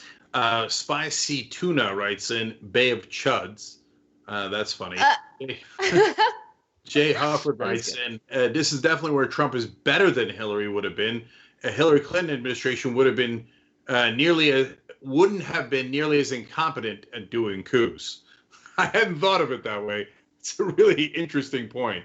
If she wanted to do a coup, she could have pulled it off. Matthew Petronovich, thank you for your comment on YouTube Super Chat. We'll take your questions about Anna's fierce eyebrows in the post game. Lots of stuff after the show today. So we'll do that in the post game. Plus, we found Trump's batting average from high school. You're going to love it. So tyt.com/join. But today, before the post game, Adrian Lawrence and Maythal Hassan are going to come on to yell at me. I did a tweet about punishing red states, and we're going to have a really interesting conversation about whether that was right or wrong. But last one here is from Twitter. Rita Ann says, dumb question, but what's the U.S. obsession with Venezuela? How much oil do they have? Rita Ann, not dumb question, perfect question. Their top 5 oil producer. Guess who else is? Iran. Huh, the 2 countries that we threatened. You know what another one was? Iraq. These are all amazing coincidences. All right, Anna. Okay. Well, following the story of the armed protesters who showed up to the Michigan State Capitol in order to intimidate lawmakers who were trying to decide whether it made sense to extend their stay-at-home order, the governor, Gretchen Whitmer, is considering possibly changing the law so any armed individual would not be allowed in the state capitol. Doesn't mean that they'd lose their gun rights, doesn't mean that they would ban certain types of guns. All it means is that lawmakers would be able to do their jobs without being threatened with firearms and people yelling at them. So this is what she told NBC News. There are legislators who are wearing bulletproof vests to go to work. No one should be intimidated by someone who's bringing in an assault rifle into their workplace. And so there is conversation about changing that law. I think it's long overdue, and I absolutely support that change. You shouldn't be intimidated going to be the voice of the people who elected you. Now, I just want to quickly note that it is unlikely that Gretchen Whitmer is going to accomplish that because the state does have an open carry law, and the open carry law does not specifically exempt government buildings, including the state capitol. People can go in there with firearms. In order to change that, you would need the Republican-controlled state legislature to do something about it, and it's unfortunately unlikely that they would. Now, connected to this story is something that's incredible. One of the state lawmakers, a Black woman who was very much intimidated by what was going on, had a security detail with her when she went to work recently. And the men were armed. They were African American. And I completely understand why she feels the need. Well, she says that she didn't ask for this private security detail, that they offered, and she felt that, hey, you know, if they want to protect me and make me feel more comfortable going to work, awesome. And her name is, by the way, Sarah Anthony, Representative Sarah Anthony. And the men explained their reasoning behind doing this in the next clip. Let's take a quick look at that. Start off by talking to me about why you're here and what your group represents. Well, it's not a group, it's just citizens of the city of Lansing that felt like we needed to do something. We're here because we watched our state representatives that we elected and elevated to the level to come to make laws for us, feeling intimidated by the crowds that were out here, the white supremacy that was out here. So we figured we wanted to do something about that to make them feel safe, but also to change the narrative that we can carry legally here as well as anybody else can. So we wanted to come out here and set that precedence. Look, I'm just really happy that no one got hurt, and I'm happy that they were able to protect this lawmaker without any type of like retaliation, because we know how people react to armed Black men in this country. And so that was kind of terrifying to read about, but I'm happy that no one got hurt. Yeah, I'm thrilled with this and I'm horrified by it. So the thrilled part is they do this 2 more times and you'll have the strictest gun control Michigan's ever had. The minute Black folks get in the building with weapons next to Republican legislators is the minute that Republican legislators forget about their Second Amendment rights. Did we say you have unlimited right to carry weapons? I see a Black person with a weapon. Okay. So that's, by the way, literally what happened in the state of California, and the governor who then flipped on his position was Ronald Reagan, and did in fact pass the strictest gun controls because Black Panthers went in armed to a Capitol building just like this, and they had every right to. And then so they changed the laws and said, okay, gun control. So I love that they did that, and they have just as much right as any American to do it. Now the horrified part is, what are we doing, America? So luckily, and he said the gentleman they referred to white supremacists. Some of them carried Confederate flags and Nazi flags. So what happens when the Confederates, fully armed, show up, and the African American citizens, fully armed, show up on the same day? And then they start screaming at each other. And then what happens? Because they've all got giant weaponry on them. This is insanity. We're never going to do anything about it because our politicians take bribes from the NRA. NRA loves that. They're like, yes, God, please shoot each other. Because every time there's a giant shooting, people then buy more guns. It's shoot out at the OK Corral, except the entire country's the OK Corral. All right. Well, we have one more story for you that I'll try to get through quickly. So there's a lot of talk about what the next stimulus bill will include. And unfortunately, according to reporting by Lee Fong over at The Intercept, Nancy Pelosi is entertaining the idea of bailing out lobbyists. So lobbyists have stepped up a campaign to make sure professional influence peddlers are eligible for PPP or P3 funds. The push also includes a demand for an additional $25 billion for canceled events and other lost revenue from the coronavirus pandemic. Now, this money that they're looking to qualify for is money that's specifically allocated for small businesses that need this money in order to survive. Senior Democratic lawmakers, though, including House Speaker Nancy Pelosi, plan to accommodate the demand and change the eligibility standards so that small business bailout money can flow to business advocacy groups. So, by the way, some of these lobbyists have absolutely no trouble making do during this time of self-quarantine and social distancing. The American Society of Association Executives, which represents trade group leadership, explained in a letter to lawmakers that the trade group lobbyists need federal funding to better advocate for their clients. Yeah. And to give you a sense of how much some of them make, the letter was signed by many of the most influential Beltway lobby groups. The American Fuel and Petrochemical Manufacturers Association, one of the trade groups requesting this bailout, pays its top lobbyist, Chet Thompson, $1.8 million a year. This is madness. madness. And I tweeted out the list of Democratic lawmakers who are pushing for this. If you live in a district that they represent, please reach out to them and tell them that this is unacceptable. Cenk, go ahead. Yeah, this is corruption defined. Understand how this works. So now the politicians are going to give money to the lobbyists. That's our money, taxpayer money, to the lobbyists. Then the lobbyists will give them campaign contributions in return.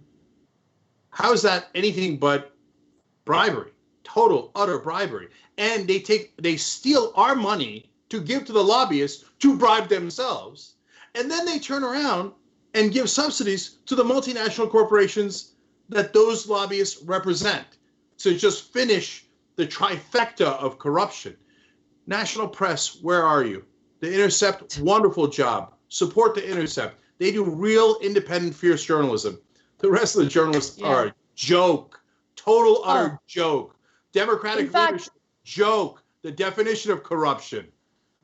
Yeah, Li Fong is incredible. Anything he publishes, I read it. And of course, no surprise, I'm getting attacked on Twitter for shedding light on this story. I don't care. Cenk's conversation with Maythal Hassan and Adrian Lawrence is next. Make sure you check that out. And I'll see you for the post game in about 30 minutes.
All right, welcome to a fascinating conversation we're going to have today about me. Okay. Seriously, I did a tweet the other day that apparently upset some folks. I believe I got ratioed. I believe that's what the cool kids call it. And so it was an attack upon the Republicans, but I was mainly met with liberal critics and progressive critics and every kind of critic you could imagine. So I brought on a couple of folks here to also yell at me that are Young Turks contributors, Maytha Al-Hassan and Adrian Lawrence. Adrian actually tweeted about it too. We're going to get to them in a second. First, let me give you the context. Here's the outrageous tweet by me, which everybody's asking for me to apologize for, which I definitely will not. So the tweet is, if we had a Democrat with balls when we take over, they'd cut off funding to red states and make them beg for their handout. Almost all of them are average, miserable failures who on average take more from the federal government and are miserable failures led by Republicans was the gist of that. And as you can see, I'm responding to Donald Trump. Let's leave it up for one more second, because here's the original tweet by Trump that I was responding to. Well-run states should not be bailing out poorly run states using coronavirus as the excuse. The elimination of sanctuary cities, payroll taxes, and perhaps capital gains taxes must be put on the table. Also, lawsuit indemnification and business deductions for restaurants and entertainment. So Trump is backing up McConnell there and saying the blue states are asking for bailouts here during coronavirus because they're hardest hit. We don't want to give it to them because they have Democratic governors. And so instead, I want capital gains tax cuts for the richest people in the country, and I want to punish the blue states. So I don't believe in that. I believe that we should fight fire with fire. Now, obviously, we're going to give nuance to that statement, and that's the whole point of this conversation, because Twitter's not great at nuance, so we thought we'd have a more fulsome one. All right. Now, let me read Emma and Adrian's tweets and then bring Adrian in to speak for herself. So Emma wrote in, and this is a TYT contributor, and that's how we roll here. We are allowed to disagree. She wrote in, punish the state's Republican leaders by publicly shaming them. Don't cut off funds for poor people in red states who need the government assistance. Their social safety net is already threadbare as it is. And even strategically, this would be weaponized mercilessly by the right. Actually don't care about that. I'll get to that in a second. And then Adrian, who has the best Twitter handle ever, your Huckleberry, writes about Emma's tweet, agreed. 7 of the 10 states with the highest percentage of black citizens run red, despite blacks predominantly voting blue. Punishing the people in those states by withholding funds would do little more than further harm the disenfranchised. Okay, so lots to discuss there. Adrian, you go first. Go. Well, so as I had mentioned, just let's focus really kind of on the substance of that in terms of taking away funding for those red states, is that the people who are disenfranchised and hurt the most are generally people of color, largely black people in the red states who they've really, truly not had a fair shot, as we've seen recently in Georgia and a number of places where they can vote for their electorate. And it's just extremely disappointing that our system does not work in order to support individuals who are of color, largely black people. And so to take the funding away would be extremely detrimental to them. So it would punish them for things that horrible leaders are doing and have continued to do, which is completely and totally unfortunate. And so that was a significant part of the issue that I had with your tweet in its own. Yeah. So now here's the irony of that. Of course you're right. And in a follow-up tweet, I explained, look, guys, at the end of the day, are we going to do likewise? And are we actually going to punish the citizens of the red states? Of course not, right? But we have to solve this problem of the Republicans constantly taking hostages and then saying, well, what are you going to do about it? And Democrats sit there and cry. They go, oh, don't do that. And then they never fight back. They don't fight back rhetorically. They don't fight back politically. And then they get run over. So when there's a Republican in charge, they do punish the blue states. They do. Trump's doing it right now, right? The Democrats gets in charge. He goes, oh, I promise I'll never do anything to the red states. Oh, beloved Republican governors. And they don't do anything. They don't fight back at all. So, guys, let me put it to you, right? So, look, I know that if you, if you say, I'm not actually going to do it, and then you threaten it, it takes the power away a little bit from your threat, obviously, right? But they know that we're softies. They know we're not going to actually punish the citizens, right? So how in the world do we fight back against Republicans? And one of my theses is at least, for God's sake, rhetorically fight back. Otherwise, all we ever do is complain and get steamrolled. And I don't necessarily think that your argument is bad in its own in terms of let's fight back the way they want to fight back. It's just, I guess, concern about who is that really going to impact. But we in order to go really with your point, we saw that really happen with the highway systems in terms of federal funding for each state when some people or some states didn't want to increase the drinking age to 21. It was the threat of withholding those federal funds. And my God, everybody's now having a 21 drinking limit. And so there's no problem with that. And so I think it would be good if we could do that, if we had a full functioning federal government that said, if you don't do this, we're going to do that. But the thing is, we don't. This administration, it's ashy trash. And we just see this today in terms of justice completely flying out the window and Trump making these wonderful opportunities for his nemesis, I wouldn't say his nemesis as much as our nemesis and justice's nemesis to really just get off the hook. So I think it would really work, but in the system in which we work within, it's not. So right now, the Democrats are never, ever, ever, ever fight back.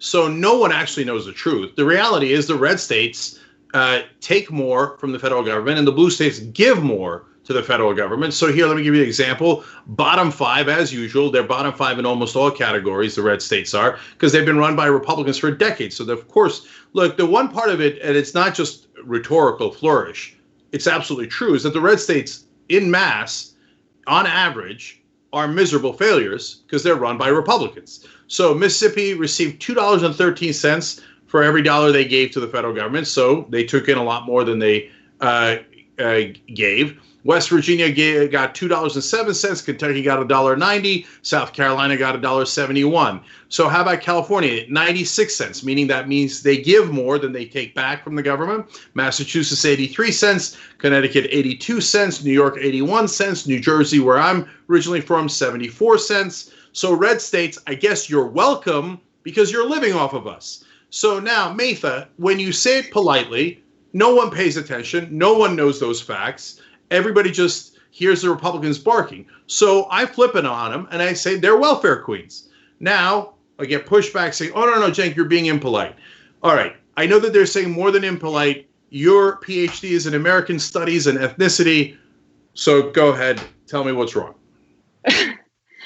So basically, in response to your tweet, sometimes it would take a semester to break down everything that is within it. And of course, we are all in California. So we make up more than 80% of the GDP of this country. So we know how the rest of the country is living on the wealth and fortune of what California generates. We understand that.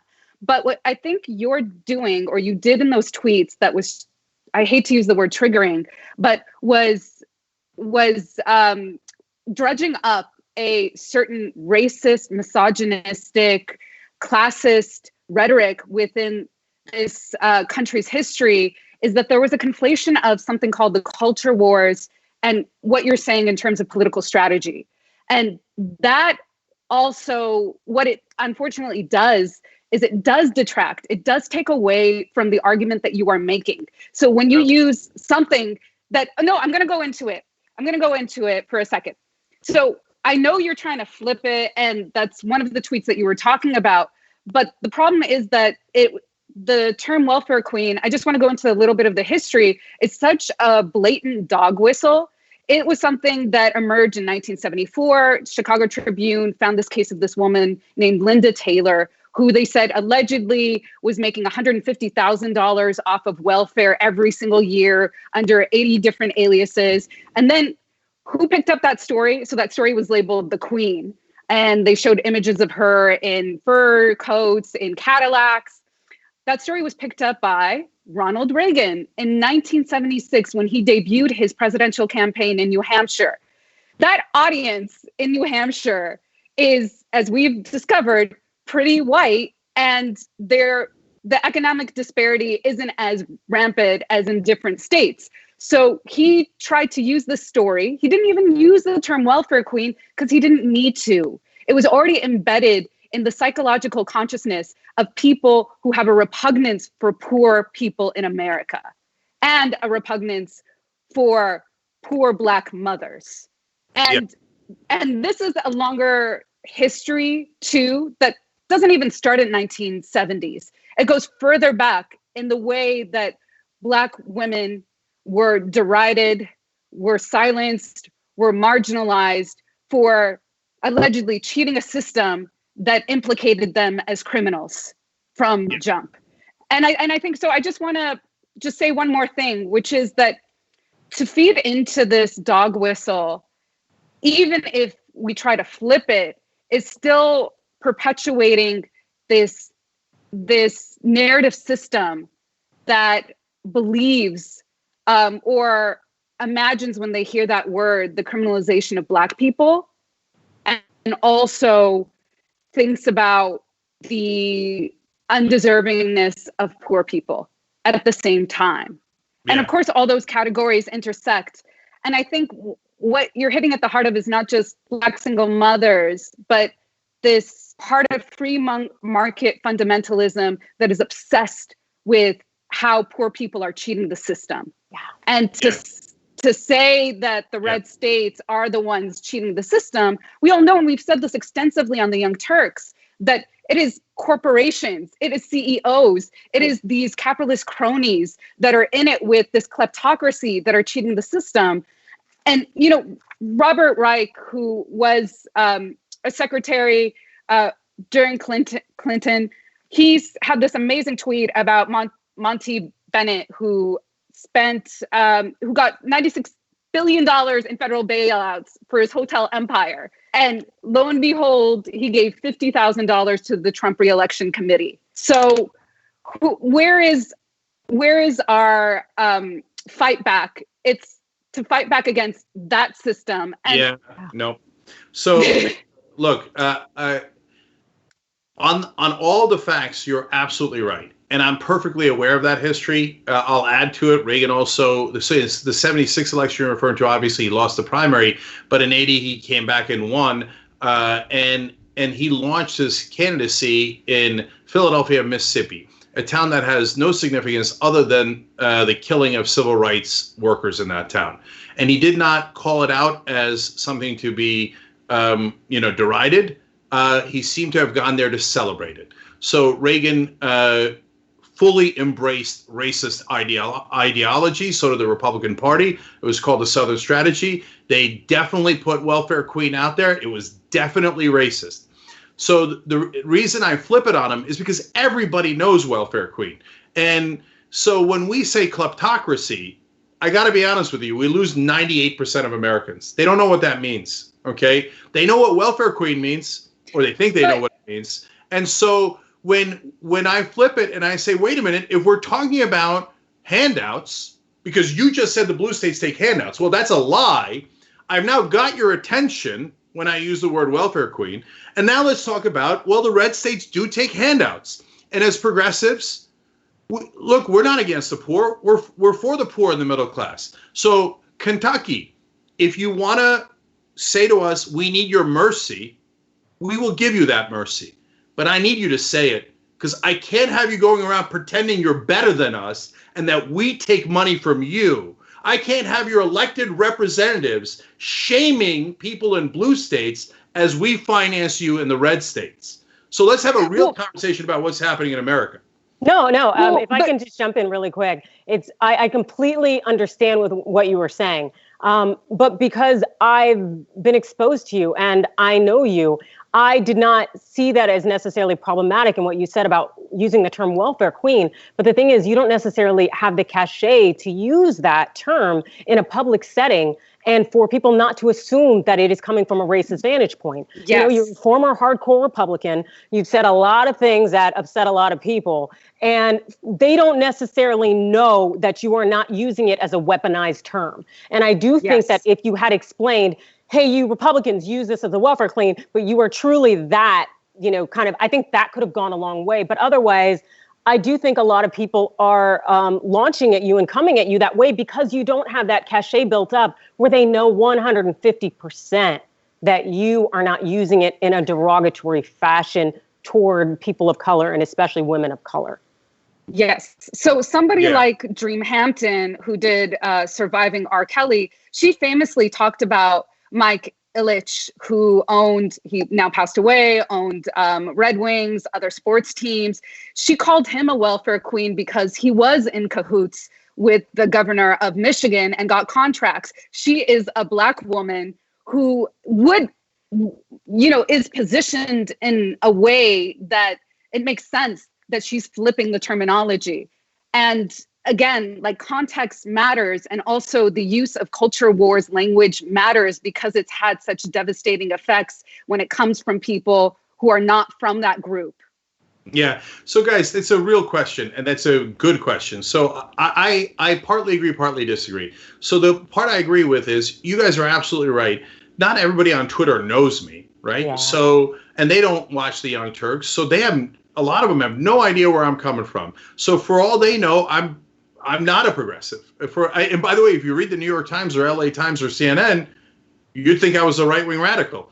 The way that they frame me. Now, all that has been lies, or at least 3/4 of it has been lies. Adrian's right. I did used to be a Republican 20 years ago, and I did say bad things back then. So you're right that they don't know me, so I have to be theoretically more careful on the language. On the other hand, so there's excellent reason why you cannot use things like the N-word or name any derogatory word that is super loaded, etc., if you're not of that race.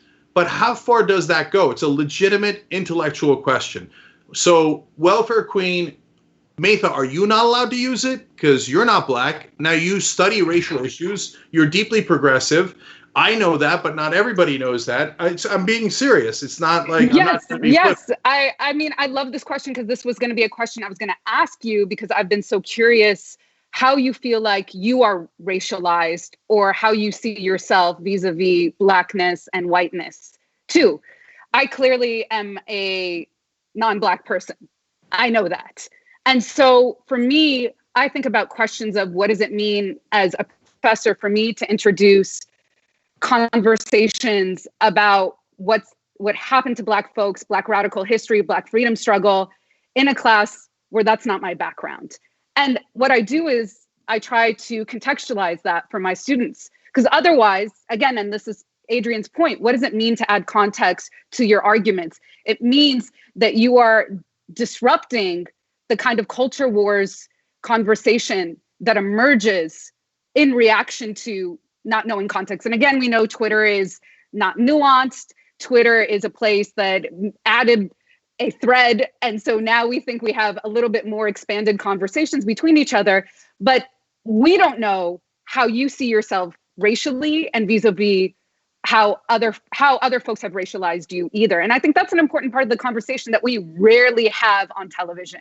I don't think I've actually heard people who might be considered brown think about this out loud in a conversation like this. Well, that's why we do the Young Turks, because we do talk about these things out loud, and here we are. So, and I love that you guys are on to talk about it. So for me, it's a fascinating question because Turks are everything and nothing. We're from the center of the world, literally. We are originally Asian. I was born in Europe, and I was born and grew up Muslim. If you look at me, my complexion is brown. The right wing calls me racist terms with the word brown in it. I've been called a Muslim apologist, but I've also been called anti-Muslim. So, so what am I? In a sense, I'm everything and nothing, but am I brown? Of course. I mean, you just look at me, right? So, and but what's super interesting is how does society react to me? And when I was growing up, society saw me as white. Now society sees me as brown. Yeah. And that is super interesting. So just really quickly, I look pretty light. I'm kind of golden tan if you look at the descriptions of the makeup that I put on my face. But I'm the darkest person on both sides of my family. Syrians have been racialized as the white Arabs in the Arab world, quote unquote, or in the Arab diaspora. So I've never passed for white ever since I was a child. And that's informed how and why I've seen so much of how I experience America through the story of how the Black freedom struggle narrates the history of America. And I'm not saying that I experience it like a Black person, but I experience it as somebody who is an outsider to what white supremacy or the white dominant narrative is. And so it's been interesting for me to be in these spaces and then forming anti-racism groups within the Muslim community to deal with brown anti-Blackness, because this is something else that we rarely talk about, is the issue of anti-Blackness in people of color communities. And that's something that is incredibly prevalent and is a hard conversation to have, frankly. But a lot of us came in, our parents or us, after 1965, and they were not a party to all the struggles that the civil rights movement faced. And they fought back, and they saw incredible violence in response to fighting back. And so I think that when we even talk about what it means to fight back against racism, against far-right ideologies, against free market fundamentalism, it's happened before. And it just always has had a lot of deadly consequences that are part of people's consciousness. And so we come in a moment after 1965, when the immigration laws have lifted the quotas. And so people from the countries we come from can come in, and they have really no idea about the racial dynamics of this country. Yeah, I can't believe we ran out of time that quickly. I thought Twitter wasn't enough. My God. Oh, wow. Hey, now. All right. So, guys, we will continue this conversation. In fact, in a sense, we have this conversation every day on the Young Turks, because these are interesting, tough questions. There are not easy answers, no matter what you see on Twitter. And look, I'll tell you, if I started with a clean slate and nobody knew what I was really up to, and I was in charge, I would definitely threaten the red states. Would I actually carry it out? No, I wouldn't. But I would use it politically to make sure that we were on equal ground and balance the playing field. And I would certainly rhetorically do the things that I talk about, so that the press, the Republicans, everybody could say, well, okay, it's true, the red states do take more. It's true, the Republicans who have run them into the ground. It is true that they are way worse off. Okay, but Cenk's a bad guy, but all those things are true. So now let's do rational policy, where we take care of the people in the red states and the blue states, but we do it in a way that is fair to everyone. All right, so that's some context and nuance. Maytha Al-Hassan, Adrian Lawrence, you guys are the best. Thank you for coming on here and participating in this conversation, and let's do it again soon. Thanks. Sounds good. Thanks.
All right, back on the Young Turks postgame. Cenk and Anna with you guys. I believe it was Matthew Petronovich that asked where you get your fierce eyebrows done, Anna. He seemed to intimate that that you could kick me and John's asses. I don't know about all that, and I don't know that it's definitely connected to your eyebrows. But apparently, the people want to know about the new people's eyebrow. I got them from my parents. I actually don't really have to do much to them. If you look at baby pictures, they've been the same shape like my entire life. Yeah, I know. I got lucky. I got lucky with good eyebrows. Yeah. Which is like probably the single most important thing on your face in terms of aesthetics. Like, I'm just going to keep it real. Really? It frames your face. Well, I don't know if my eyebrows are good because they can get wild and woolly and out of control unless my wife reins them in. But one thing's for sure. No, I got your strong eyebrows are great. Your eyebrows are great. Look, no judgment. This is just a personal preference. I hope, some of the guys who might be watching this who do this don't take it personally. Again, just a personal preference. I don't like when guys have perfectly plucked eyebrows. I guess I kind of like hairy guys. I don't know. It's the Armenian in me. No comment. No comment. And by the way, Christian's super hairy. His body hair is out of control. And I both find it very sexy and am also annoyed by it because he sheds more than the dog does. There's little curly hairs all over the place all the time. The leg hair. The leg hair is so thick that it's hard for him to put lotion on. Okay. We went there. We did. Wendy is thinking of attacking my back hair, but that's another story. Okay. So, all right. I actually just saw this thermometer out of the corner of my eye, Brett. We were trying to get to 92,500. I wanted to see, let you guys know whether we did or not. A little bit of a roll. Here we are. I mean, it was an arbitrary thing that I set for today, but tyt.com/go. You got it? There it is. 92,875. Can I see 93,000 by the end of the post game? I don't know. I have no idea. Okay. I don't even know. Are they getting this live? Brett, are the members getting it live? Yes. Okay, good. So I could see it theoretically. All right. Love you guys. Let's give you more stories. All right. Well, as we all know, Donald Trump loves to say the quiet parts out loud, which was certainly the case when he admitted that he actually does not want widespread coronavirus testing in the country, because that would mean that more people would test positive for the virus and it would make him look bad. In fact, here's his exact statement. In a way, by doing all this testing, we make ourselves look bad. We're going to have more cases. Wow. I mean, what a complete and utter nightmare. And this is the same guy, by the way, who keeps pointing fingers at China, and he accuses them of doing the exact same thing that he's doing himself. Let me give you guys a reminder. Why do we have 20% of the world's deaths from the coronavirus when we're only 4% of the world's population? Well, you don't know what you have. Do you think you're getting honest numbers from some of these countries? Do you really believe those numbers in this vast country called China, and that they have a certain number of cases and a certain number of deaths? Does anybody really believe that? Here's the story. We report everything. We're reporting the cases, and our reporting is good. We're reporting every death. We have more cases because we do more reporting. We have more cases because everything is down. They're not reporting the facts, and that's up to them. All I know is we report the facts, and we're a country that's getting better.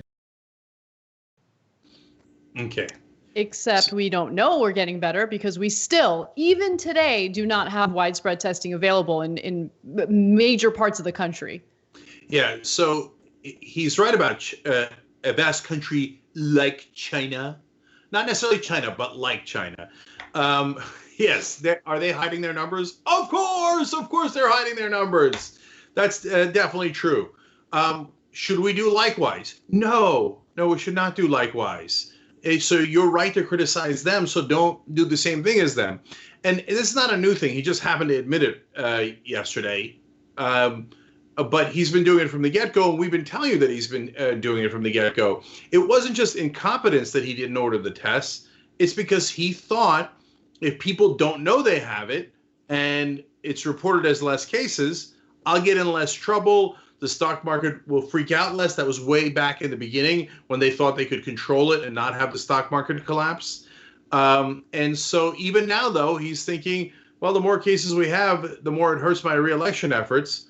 So maybe we have less testing so you don't find out. And again, you don't have to trust me on it. He said it. He's not bright enough to use his, internal voice on that. He just blurts it out. Look, context on the number of cases, but go ahead, Anna. Your voters are dying, Trump. Your voters. And I say that because this has disproportionately negatively impacted people living in the very states that gave him this election, who gave him, the office of the president, right? It's incredible how little he thinks, because at this point we're approaching, if we haven't already gotten there, 80,000 dead Americans. And because of his inaction and his lack of leadership, we're going to approach the hundreds of thousands of Americans who died because of his lack of leadership, his incompetence. Anyway. So yeah, he can go ahead and prevent widespread testing from happening because he thinks it's going to help him. But how are you going to escape the fact that all these people are dying? And it's not just about those people dying. It's about family members feeling angry and bitter about your lack of leadership. That spreads. It's been a disaster. Yes. So, look, let's break it down one by one. Why do you need the testing? Is it to go, ha? No, of course not. No, it has a health reason behind it. In fact, it's the single most important thing. And there's a lot about coronavirus that we don't know, and the science on it is not perfectly settled yet. Recently, scientists came out and said, you know what? It turns out if you do get coronavirus, you do have immunity. We thought maybe you didn't because of a couple of studies, but it turns out the studies were wrong. You largely, at least for a couple of years, probably do get immunity. So my point is, the science on it is not perfectly settled. Even the use of ventilators might not be a good idea. So that's not even settled. But the one thing everyone agrees on is, if you have more testing, it allows you to spot the people who have it, then isolate, and then trace the people they had contact with and isolate, so that the rest of us can go about our business, which is actually what Trump wants. He wants to reopen the economy. The right wing wants to reopen it. By the way, we all want to reopen it. There's 33 million people who are unemployed. We all want to reopen the economy. And the way you do that is with a massive amount of testing. And so McEnany, his new White House spokesperson, gets super annoyed when you mention South Korea. But the reason why people mention South Korea is because within 2 days, they had excellent testing. They contained the people who had it and their contacts and have very little cases. They've done a spectacular job of containing coronavirus. That's what an efficient, smart government looks like. Our government was like, oh, well, if we're under test, man, then we're going to look guilty. And it's going to make me look bad politically. So he didn't order more tests. We're way behind. Here, I'll give you numbers on that. Recently, I have them in front of me. I have them right in front of me. Let me read them. So these are all the examples of him saying that we're going to have tests, and then it turns out we don't have the tests. So on March 9th, for instance, Vice President Mike Pence said that 4 million coronavirus tests would be distributed by the end of that week. As of 1 month later, only 2 million tests had been conducted. Trump on April 28th claimed the United States would hit 5 million tests per day very soon, but walked that comment back the very next day. And that comes after the president infamously and erroneously claimed in March that anyone who wants a test can get a test. Not remotely true. And so, look, Pence was saying that we were going to have 4 million distributed a month ago. So in the entire epidemic, we've only had 2 million administered. So what a miserable, miserable failure. I mean, okay, you started out slow, but you still haven't caught up at all. And as you can tell from Trump's quote, it's not his usual incompetence. this is by design. They actually don't want to test people because they think that then shows the reality. It's not like the testing shows you false results. The testing shows you real results. And they don't want you to find out the reality because it's embarrassing. Because, yes, we do have 5 times as many cases as any other country. And by the way, that's despite the fact that we trail in testing, that we don't do very much testing. If we wanted to test effectively, Harvard study is the middle ground. There are studies that say you need a lot more than this, some that say a little less, but it's about for a country our size, 330 million people, we need to have about 500,000 tests a day. We're nowhere near that. We're off by an order of magnitude. Still at this late juncture, several months in, they still have totally and utterly failed us. And since we don't know who has it because we don't have tests, the virus spreads and spreads. And ironically, the numbers go up. And now, yes, we have almost 80,000 dead. That's more than, I think, more than 20 9/11s. And I think more than 30 Pearl Harbors. And Trump thinks if you see no evil, hear no evil, speak no evil, you won't have evil, but we do. It's in the White House. All right, more coronavirus news because life isn't devastating enough already. So we keep hearing over and over again from Republican lawmakers that they want to open up the economy, and they will do so carefully, even if it's premature, because we need to get people up and working again. We got to make sure that the economy is doing well. We certainly heard that from Governor Greg Abbott in Texas. And now it turns out that, oh, look at that. Businesses aren't practicing the guidelines that they were supposed to in order to prevent the spread of COVID-19. In fact, employees at a Texas restaurant are actually facing an unfair choice. They've been told to go back to work, but they are not allowed to wear a mask while they're working. So back of house staff at the Hillstone Restaurant Group in Texas were told not to wear masks as restaurant gear.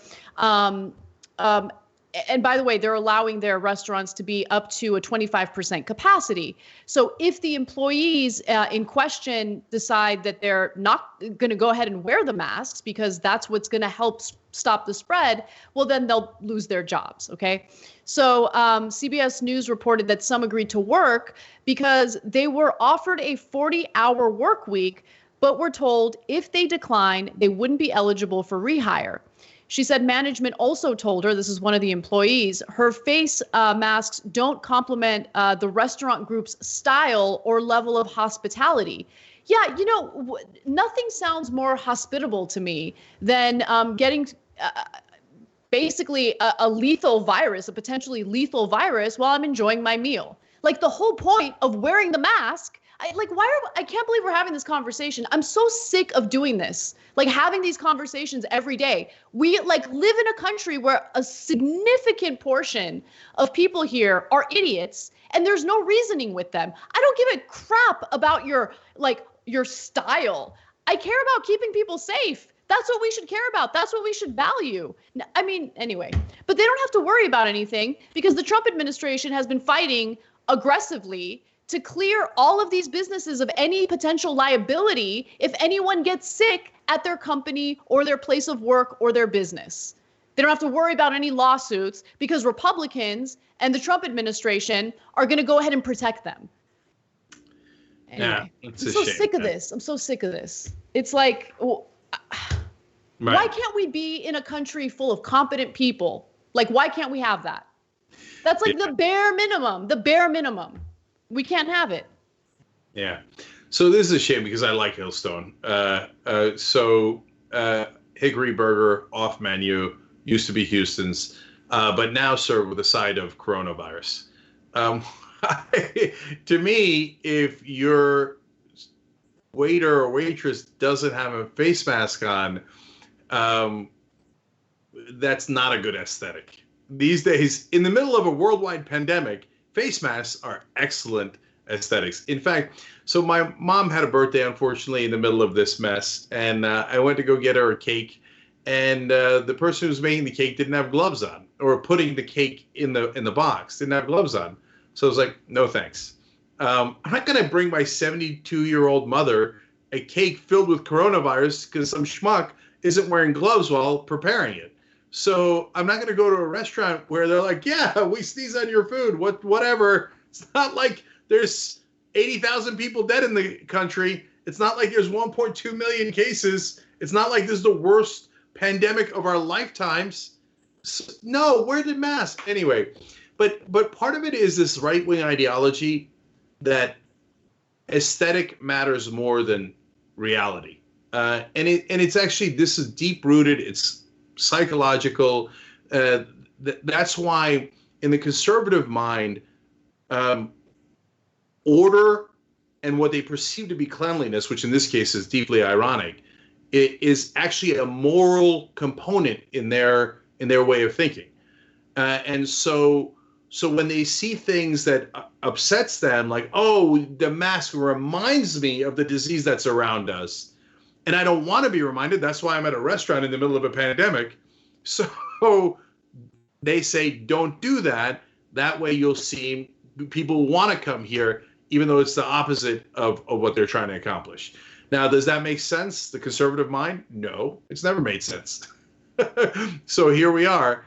And but yes, Trump and the Republicans are saying, have at it, Oz, reopen. And to that point, Trump himself doesn't wear a mask. And we found out today that his valet apparently got coronavirus.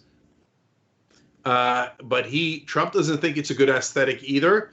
That's why he told Pence not to wear a mask. Then Pence got in trouble for not wearing a mask at a hospital, and then backtracked on it. But you never see Trump with a mask because they think it looks either unclean, again, super ironic, or weak to wear a mask. I would argue his hands do all the communication about his weakness. In addition to his constant everyday crying, like Donald Trump cries every day. He whines like a little bitch every single day. Everyone is so mean to me. The media. The Democrats.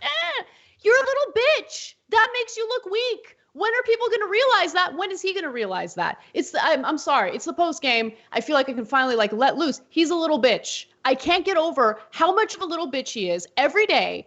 And he thinks wearing a mask, which would protect people around him from possibly getting this virus, is what makes him look weak. No, it's a number of different things. It's your really shitty bronzer. It's your terrible hair. It's your small hands. It's the fact that you wear a giant red tie that seems to be covering up a lack of something down there. It's the fact that you cry like a little bitch every single day. That's what makes Donald Trump look weak. Okay? Alpha male, please. Let's move on. I'll tell you something, Anna. There's nothing wrong down there. That I can guarantee you. People who are going around. Go ahead. Sorry. Going around in a national debate, televised debate, promising that there's nothing wrong down there, they usually betray themselves. Anyway, all right. Well, let's keep clowning on him because that's what he deserves. Here's some more of what a little bitch would do. So we have a cold open. Let's do that first.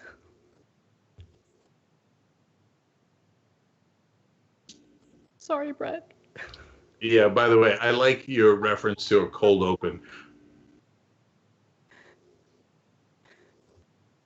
Oh, well, I don't know what's going on. Okay. All right, it's happening. Okay. But hold on, Brett, don't do it yet. Look, so it's the post game. We do Inside Baseball, right? So that's cool. Cold open is a cool terminology for starting with a video. Okay, it doesn't mean our open is going to be like so hard hitting. It's cold. All right, let's do it.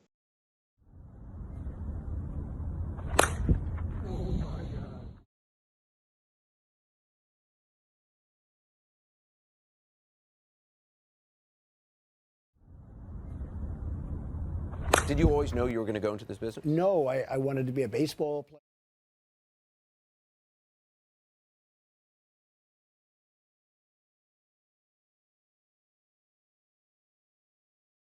Did you always know you were going to go into this business? No, I wanted to be a baseball player. That was no childhood fantasy. Trump was a star player at the New York Military Academy.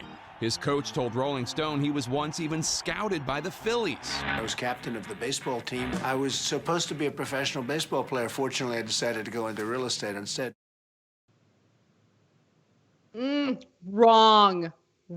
Donald Trump was not a good baseball player. Jake Tapper did not do the fact checking that was necessary for that story, because it turns out if you look at Donald Trump's stats, he was actually pretty bad. So Slate has managed to unearth 9 box scores from Trump's time at New York Military Academy, which showed a 4 for 29 batting record in his sophomore, junior, and senior seasons, with 3 runs batted in and a single run scored.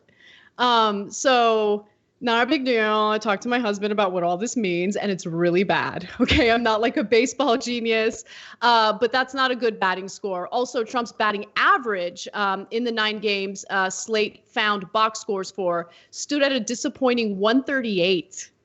Incredible. Almost went pro. I was batting 138, almost went pro. Is this? Yeah, that's Trump footage right there. There you go. We found it. Slate's not the only one unearthing the videos. Okay, so I gotta just say that was like a stock video, and I feel so bad for that kid. Like, yeah, sorry, we didn't mean to compare you to Trump. You're way better. So we didn't mean to compare you to the president. I would never want to insult you like that. For those of you who don't follow baseball, 138 is miserable.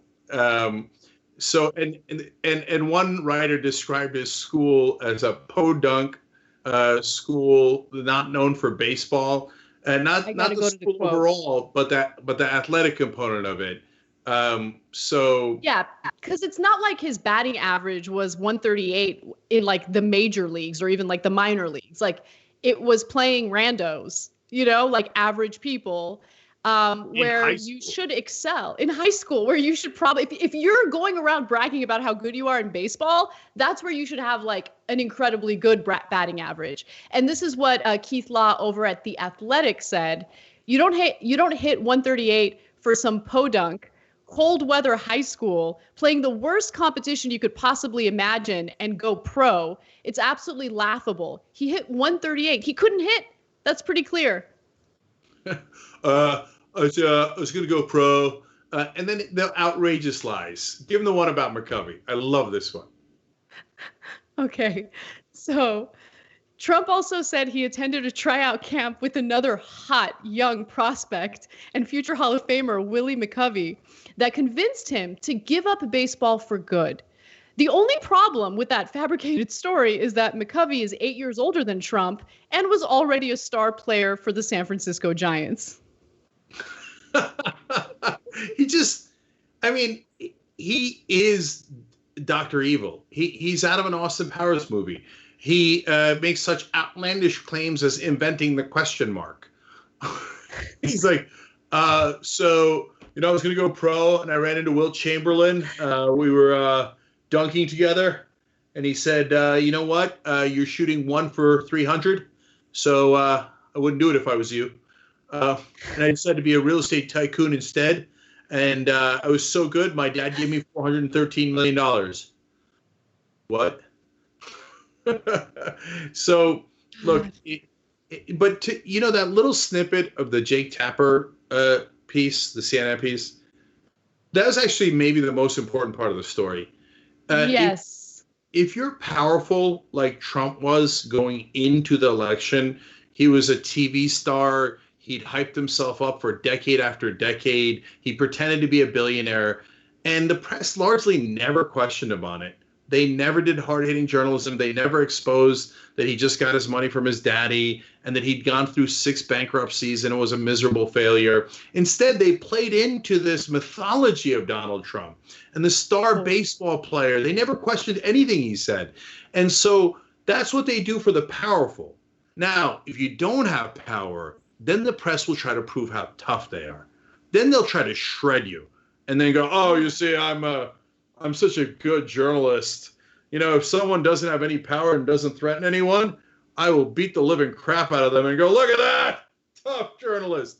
Where were you guys when Trump was rising? You handed him the presidency with nonsense pieces like that. 100%. Now I am going to shamelessly show you a video of my husband playing baseball because he looks real good.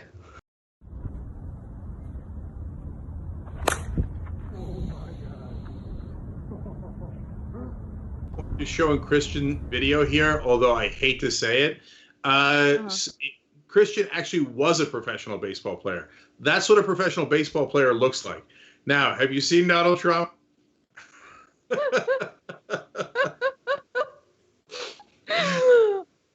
This poor There he is. kid. There he is. Oh, he's so cute, though. He's so cute. He's more likely to, way more likely to go pro than Trump. 100%. Better hand-eye coordination. And last thing, it's just a fun story, and I can go into other things he hid in from high school, including his grades, because he was embarrassingly dumb. But look, guys, after seeing all this, 90% of Republicans are still with him. Isn't that really the saddest thing of all? That they see a guy They don't know. They don't know that he's a little bitch, Jank. They don't know. They don't get the truth. Like, they hear Trump's like alpha male lies, but like for some reason, like it doesn't get through to them that like the constant crying and whining is not the mark of a strong person, let alone strong man. Yeah, and guys, look, Trump can prove us wrong on any day on any of these issues, right? So he could release his batting averages for all the seasons. I mean, it's hilarious, but it's like it would be a nice little ha-ha. Hey, you know what? Overall, it was actually way better than that, blah, blah, blah, right? He could release his grades and say, oh, no, Cenk, actually, I was graduated with honors. I'm just so humble. That's why I was hiding them and threatening lawsuits for anyone who would find my high school grades, my college grades, etc. In fact, he threatened criminal action if you try to find out his grades. How embarrassing is that? And by the way, press, can you do just a slightly better job of pointing out what a dummy he is? You're so afraid of him, and you're so afraid of what he's going to call you. Anyway, but bottom line is, for those of you who do know, Anna's right, most of you don't know because the press did do a miserable job. But for those of you who do know, and you see this guy being a pathological liar and deeply, deeply insecure, what about that attracts you to him? That's really sad. Yeah. All right. Well, I'm really glad we did that story. I was against it in the beginning, but it turns out that was the only story that put me in a good mood. So thank you, Brett, for pitching that. If you will. Pitching it, get it? Yeah. That's true. It's good. All right. That's all. God bless. Go forward. Power panel and more.